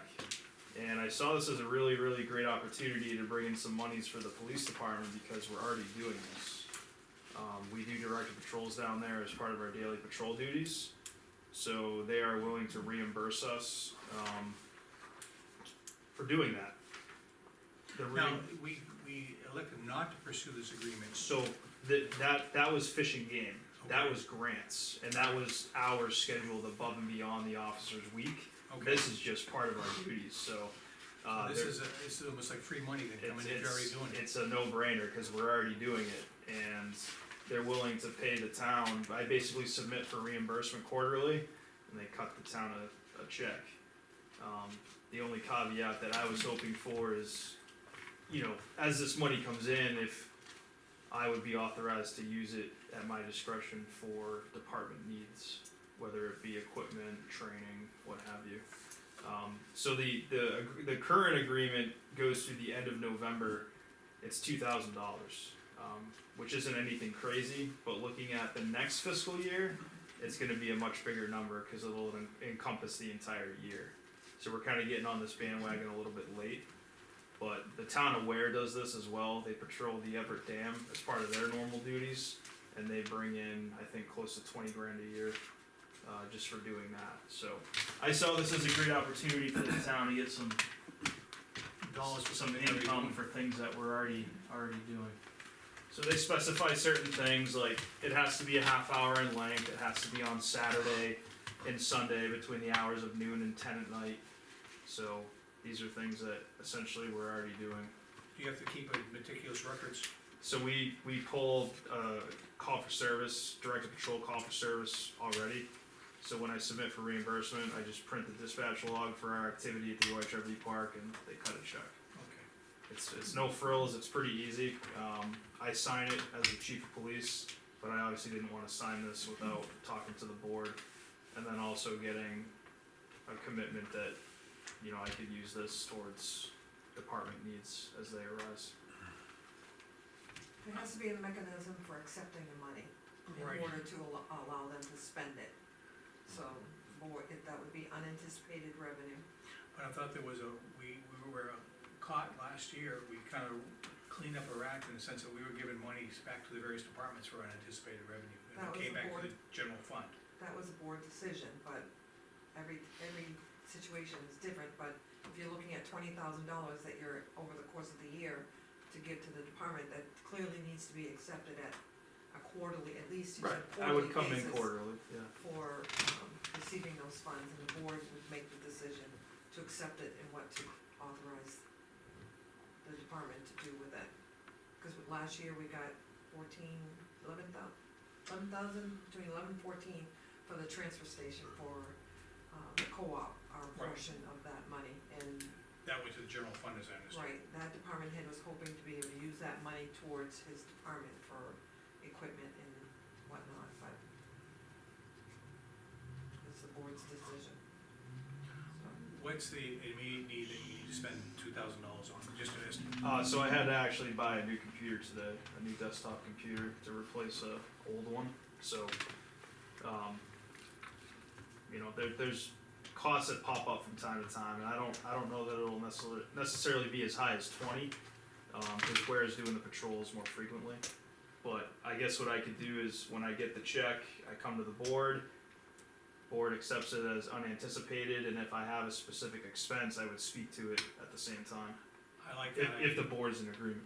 Dana? Yeah, and I just, when we talked about the when we sell equipment like at auction or whatnot, right? The requirement was that had to go into the general fund. Yep. But you're saying that something like this, because we're collecting money that was, It's unanticipated, we weren't expecting it, wasn't Okay. part of our anticipated revenues. how is that different from the equipment requirement It's just the, if we sell a piece of equipment? that is also unanticipated, So and we- when it's over $10,000, we have to have a public hearing, if it's less, then you just put it on the agenda. Oh, And the board as a whole decided through the recommendation of the auditors that it would be in our best interest to, put it in the general fund. yeah. but Yeah, it that's was- what I'm recalling. I just don't wanna get caught with like a audit it's- situation, No, the board has the an ultimate. audit finding.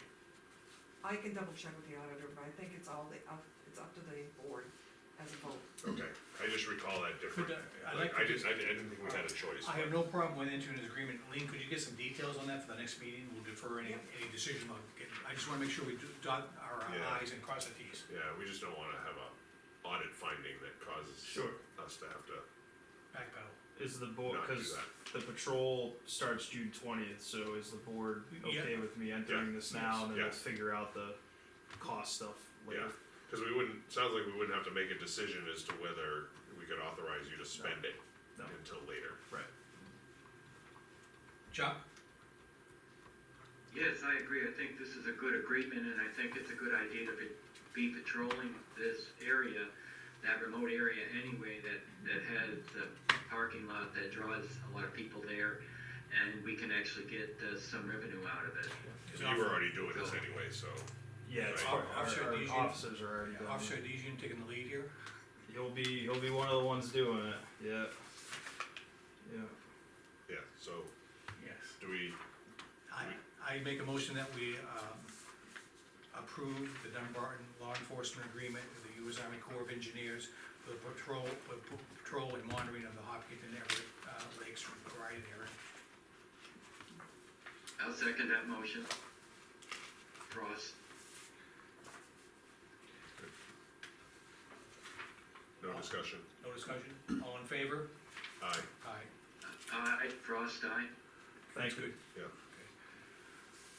And we'll just, for the next meeting, we'll find out some more details around, How we get spending. usage of those Dollars. yeah, those funds. Thank you. Okay.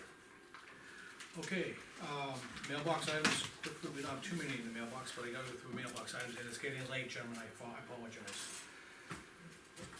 Okay,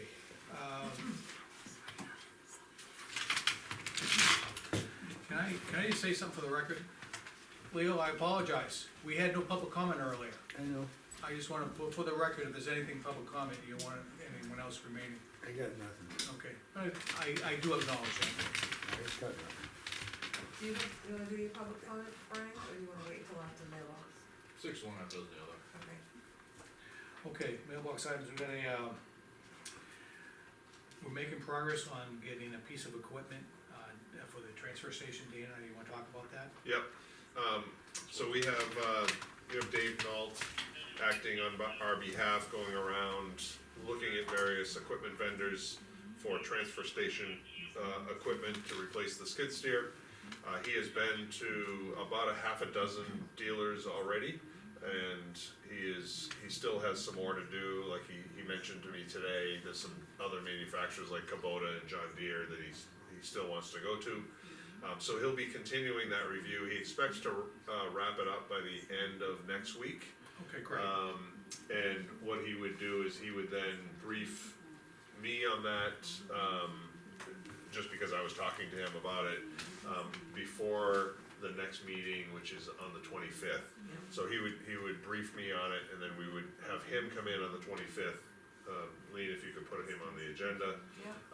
He's then happy to kind of present the various findings where he's at there. The goal would be to have a small selection of vendors and equipment that then we could discuss live and narrow down into maybe the top 2 or 3. That then we could go, actually, we could do a field trip with a select person or 2 and go actually to the vendors and see the top 2 or 3 if we wanted to after that, so. I think it'd be worthwhile to take the interim manager too. Yeah, absolutely, yeah. So we're proceeding on that. He feels like he's making reasonable progress. There is a lot of variability between vendors out there. It's not just, I understand we already got one quoted too. it's not simple. Yeah, he actually, that's correct. He's not actually asking for quotes. He's literally just at the spec stage right now. Okay.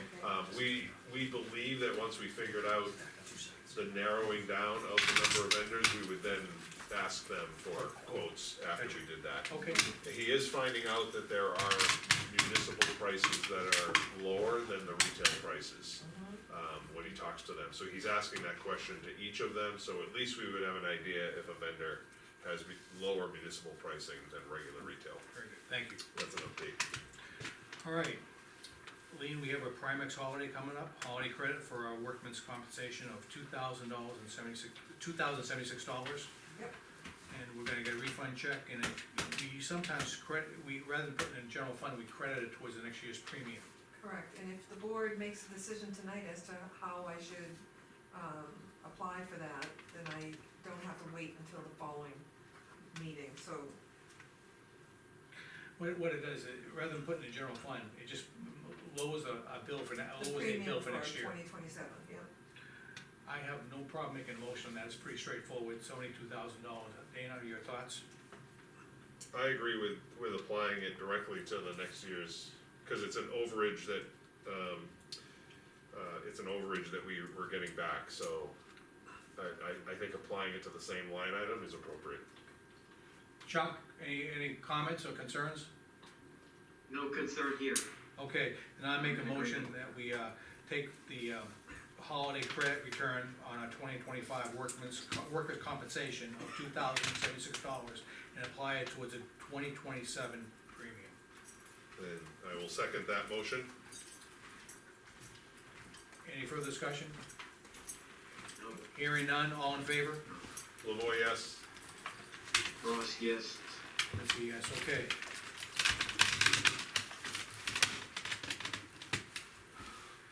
All right, and, we had the pumper worked well, chief, on the, fire brush pile? It did, yeah, we were able to keep the conservation committee in line. Okay, We were able to burn some brush and not let it get out of control, and the pump worked great, so, great. Kudos to your entire crew who did the install. thank you, That was a lot of in-house labor, for sure. and so thank you for that. We should probably recognize Dana Lavoy for doing all the brush cutting and clearing and preparing to put this, Well, Dana was instrumental at the site. You mentioned last week that he participated in that, in Yeah. tearing down enough brush to make a great fire for you guys. Yeah, no, Dana and the rest of the members of the committee were great, put in a lot of work, 80 Yeah, we plus put in man-hours. 60 to 80 man hours out there cleaning up this historical site. Yeah, yeah, it looks great now. Okay, very good. Thank you to all involved. Okay, we had, just a FYI, we had, complaint to the Board of Selectmen on June 4th about a close call driving incident. We had another incident June 8th, separate, different close call driving incident between a resident and a town employee.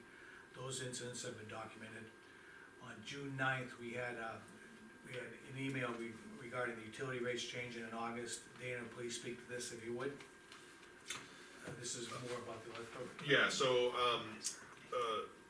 every year utilities, twice a year, utilities change their prices on August 1st and on February 1st. It's about 6 weeks prior that the utilities start to announce what those prices are. Unitil has already announced their price proposals. That has to be ratified by the PUC, but they're looking at, I think, in the 14 and a half cents per kilowatt hour for Unitil. We don't know exactly where Eversource is gonna land. They're always a little bit behind Unitil in proposing their rates. But we are looking at possibly, 10% or even more on on Eversource rates. I guess all this means is that because we do have Dunbarton Community Power locked in at 11.2 cents per kilowatt hour, Yep. we are looking even better for the second half of the year. So if residents happen to have opted out of Dunbarton Community Power, or they weren't automatically opted in, they might wanna look at that, because the rates will be going up on August 1st. But remember that our rate benefit ends in November. End of November, correct. And, hopefully the agency is looking for, at the market continually for a bargain. They are still doing that, and due to the geopolitical situation in the globe at the moment, we don't have favorable rates that we would wanna lock in for starting December 1st Okay. right now. Just a hypothetical, November goes by, where we get this great rate, what happens to the residents who all signed up for the Dunbar Community Power after, say, December? What happens? So we would be re-enrolling in some plan starting December 1st. Obviously, our plan would be to come in lower than what utilities are Okay. offering. And, if we find, if they cannot get a plan lower than New Hampshire, then, Then the Public utility rates, we would be recommending to residents to opt out of the program. okay. So there's flexibility coming, and, Yeah. but the thing is, I'm optimistic that we'll get a rate at least competitive, if not lower. Yeah. I'm cautiously optimistic it's gonna prevail. Yep, Okay. yep, Thank you. yep. Okay, cemetery trustees, we got an email recommending the bench repair, and it's been repaired. One resident basically put some dollars down for a dedicated bench, and it was installed improperly, it looks like, and it was finally repaired, and from the pictures, it looks great. I also wanna point out, I wanna give kudos to Joe Marie, the office. Last meeting, we had a situation where they had some sort of historical thing about cemeteries here, and cemetery trustees organized it. Really, we had no knowledge about it at all, what was going on. And Joe Marie, the following morning, I called her, I said, find out what's going on. She did, she sought out the information and sent it out to everyone involved, what was needed To the board. To the board. Um, And so it was nice of Joe Marie, thank you. So as a follow-up, I was here on the Thursday of the event, it went from 9 to 3, I believe, and they really did a good job planning. They, hired a outside toilet for the public use, so they wouldn't be impacting our building here. We had 5 auditors in the office, so that meant additional vehicles. They were instructed to park in the cemetery in along Stark Highway, and we couldn't even tell that they were here because they did such a good job. So I think they were pleased with the results of their event, and it didn't impact the business So per se. it was well received by all of them. It was, yeah. Okay, it was one of those things where they identified these historical cemeteries, and they were just doing some historical investigations about cemeteries. We'll leave it at that. Okay, thank you. All right, I'm done with my mailbox. Public comment again, I'm gonna open up for public comment one more time, right? The emergency management director would like to appoint a deputy with your approval. Okay. Sworn in. Okay. Chris, your lucky night. Sure is. All right, I make a motion to approve Christopher Remenard as the Deputy Emergency Management Director for the town of Dunbarton. Effective date is 11th day of June 2026, and it's non-lapsing until we hear otherwise. Need a second? I'll second that. Chuck, did you hear the motion? Yes, I did, Okay. I heard the motion. All in favor? Aye. Aye. Frost, yes. After this, you will go ahead and please proceed to be sworn in, we'll wait for you. You could swear him in yourself. No, Jennifer would like to have you sworn tonight to be done with. Yep. And the chief is out, list of stuff we need. I wanted you to sign tonight, when he gets sworn in, it's up to him. Well, the thing is, we're gonna go into a non-public at the request of the chief Remenard. Anybody? First of all, yes, but let's go around the room first. Lean, I'm starting with you. You wanna start with public comment? I already did. Oh, you did. Did you wanna break something up? Did you have something? Yeah, I do. I just wait until you get No, go ahead, I'll let you go first, sir. Oh, thank you. The transfer station, or as Ada Dunbarton has called the dump, it's going well. The truck and I are getting along much better now. Very good. But, yeah, it was interesting. Thank you, That's it. first of all, thank you for stepping up and helping No out. problem, yeah, no, yeah, cause there's no one that can run the equipment, so I've been running the backhoe and stuff, they can do the skid steer, but that's about it. Which is good, we're trying, happy to teach them, and try teaching some when we have time, but school's getting out tomorrow, so I'll have more time after that, so we'll keep working with them on that.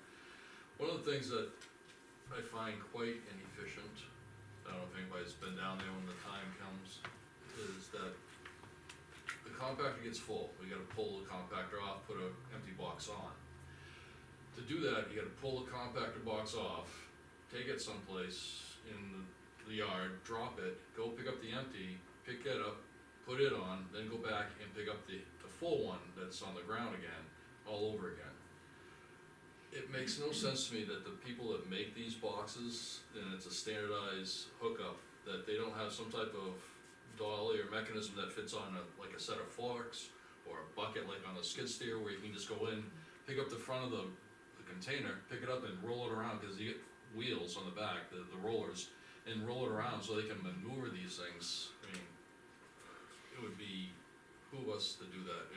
Because that way I can just pick up the full compactor box, leave it around the truck, anybody with the skid steer can come in, pick up the empty, just move into position, put it right in there, and they can lock it down, and we don't have to manhandle that 3 different times.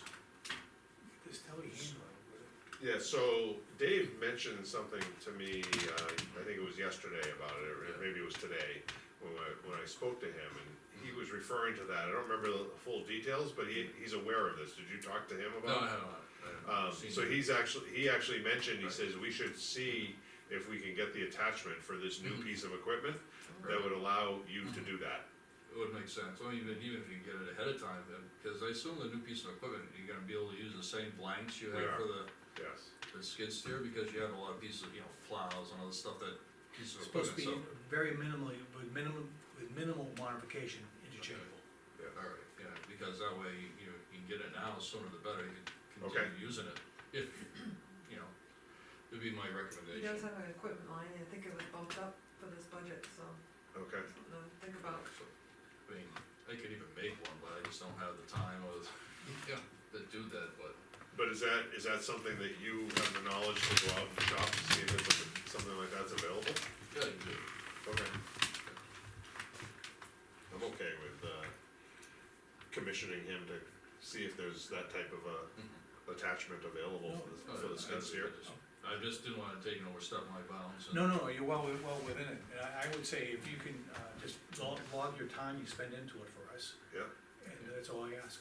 I'm a taxpayer, so. And then if it bring- takes a lot of time, I'll let you know, but if it's, Yeah, then bring it back here, for recommendations and depending on what you find, and then we can discuss it. My only concern is I like to make sure whatever telehandler we get, it's compatible with the next piece of machinery. Absolutely, that's one of the things I was Yeah, kinda so like- we're getting close, by next meeting, we should have an idea of where we're going. I'd like to invite you to that meeting if you wanna Yeah, come. absolutely, I would like to be, if that's, was on my mind as well, because, you know, operating all the different pieces and stuff like that, you know, I have a first-hand knowledge of it that might make it a little bit easier. Yeah, I agree. You could go on the field trip too with us when we decide to go look at these pieces of equipment. Do you have specs already for what you're looking No. for?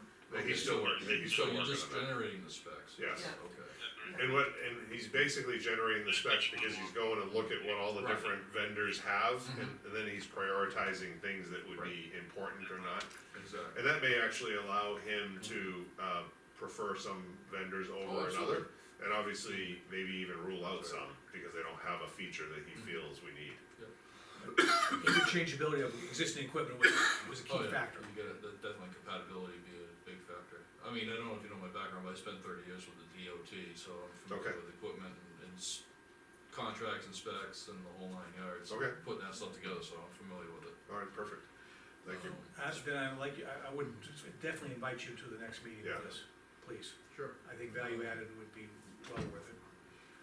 Okay, I've also been helping Greg, try to get him towards the state contracts to help him find some stuff to make it a little bit easier, like, you know, like used oil, instead of taking and dragging it to where, there may be a state contractor where they come and suck it down, the tank down, and pay us for it, you know, stuff like that, so trying to get him into thinking about looking at those things as, you know, like tire disposal, they should have a contract for that, because DOT goes through a boatload of them, and so does the rest of the state agencies.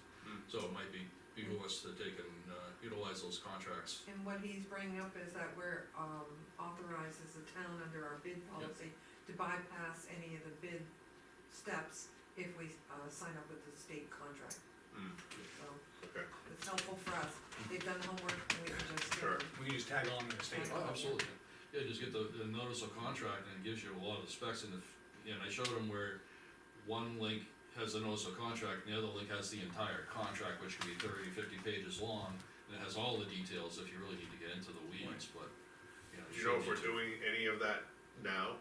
Had we used any of those We state did in the contracted past. services? We've had in the past, when I was on the board of selectmen and stuff like that, but I think it ebbs and flows depending on, I think we Whether used it's it worth it or for not? vehicles at one Yep. point, right? We were Yep. part of their contract. Yeah, we use it for body armor, Mhm. Okay. stuff like that. Okay, yeah, they get contracts for everything, Yeah. well, almost everything, but, Yeah. you know, but I mean, it gives, the nice thing about being in the town is you don't have to use them, but if they're to our advantage, we can use them. yeah, no, You that's know, so that way it's, you know.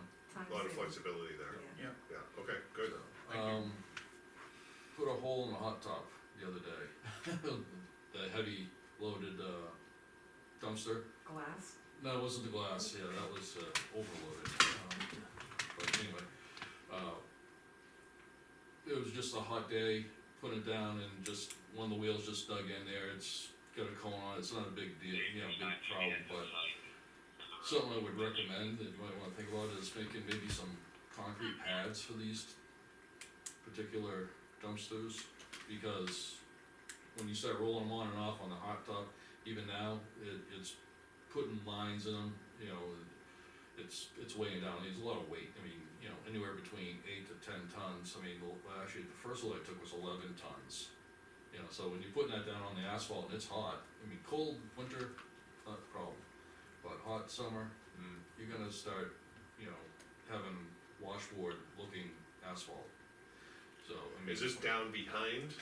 It's Is right that beside the contract, and, well, the hole is over by the brush dumpster, Okay, you know, cause that's where I put it over there, because it was making marks on the newer asphalt that's down by the compactor. And so we put it over there, and it just was just a weak spot, maybe it wasn't compacted well, maybe it's, you know, kind of the edge of the yard, so it's probably not the best quality. okay, So, but it's just, we just moved it over a couple feet, and it's been working. But, you know, that being said, maybe take a look at the yard, kind of figure out where is a good strategic location, and maybe put a concrete pad big enough to hold, you know, a couple of those boxes, so that way Yeah. you don't keep damaging your asphalt. yeah, idea, So, Yeah. I mean, it wouldn't be hard, just saw cut it, take it out, and you could use that as its own form and just Pour concrete right in there, haul it, yeah, exactly. that's a great idea. So, have something solid to put them on. Okay. Yeah, and we do know not to overload the glass dumpster. Okay, that gets heavy. Yeah. When you have more glass weight than you do truck weight, then that's a problem. Okay, So, sounds like there's a story behind this. yeah, Yeah, no, we get okay. Very Yeah, slow. No harm, no fouls, Uh, but yeah. Again, I find Greg is, Yeah. works with you very well, he said, and so thank you. Oh, yeah, no, you're welcome. You know, the guys are getting along fine down there and everything's going well. Just trying to help them out as best I can with the short amount of time I can spend there at the time. But yeah, But trying to eat up time, but also, there's a lot to do. yeah. Yeah. Yeah, we've heard, your presence is a lot of help there for advice or physical help. And it's welcome. Yeah. So, There's just a few things, Thank you. just wanted to bring up to your attention, especially that device to move empty dumpsters around. Yeah. So, Okay. Yeah, go ahead, do some homework on that, they and can do that. bring back a report. Sure. Perfect. All right, Deline, I'm gonna get out of here then. guys. Thanks, Brian. Brian, Good evening, great evening. folks. Thank you for being here tonight. You're welcome. Take care. Lean, do you have anything? No, I I don't. have two things. Okay, go. The SAU 67, strategic plan committee that I've been on since last September or so, just completed, we wrapped it up, so the school board will be presented with that plan on Monday, June 15th.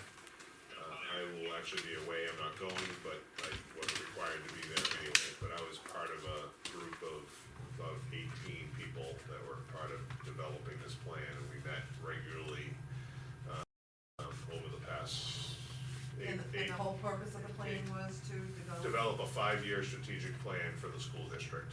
Okay. So we had representatives, we had principals, school board members, teachers, parents, counselors, select person from here and Bo, all part of this, and it was facilitated by a outside resource.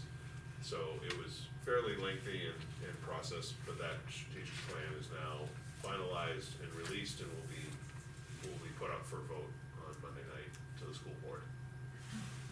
So, I was just a part of that, and not sad that it's over. The other thing I have is, I had contacted the garden club because they had reported about some issues with one of our signs. We had brought up the town signs before, and I guess I'm just announcing that, I did work with them. We were going to do a presentation on invasive plants, invasive species. We have someone from UNH Cooperative Extension coming on June 29th, which is a Monday, at 6 p.m., second floor in the town hall over there, to talk about invasive species, and we think it will be well received. So this is a announcement from the select board that we have that invasive species. What date is that for the date? Monday, June 29th. Lean, could you put that on the bulletin board? I will. Okay, thank you. That's all I have. Chuck, anything for the board? No, nothing from my end here. Thank you for coming on, via the video, thank you for doing that. You're welcome. Do you have anything? I'd just like to say, let's continue on, let's finish up, we gotta Okay. get out of here. Non-public. Non-public, yes. Right. Alright.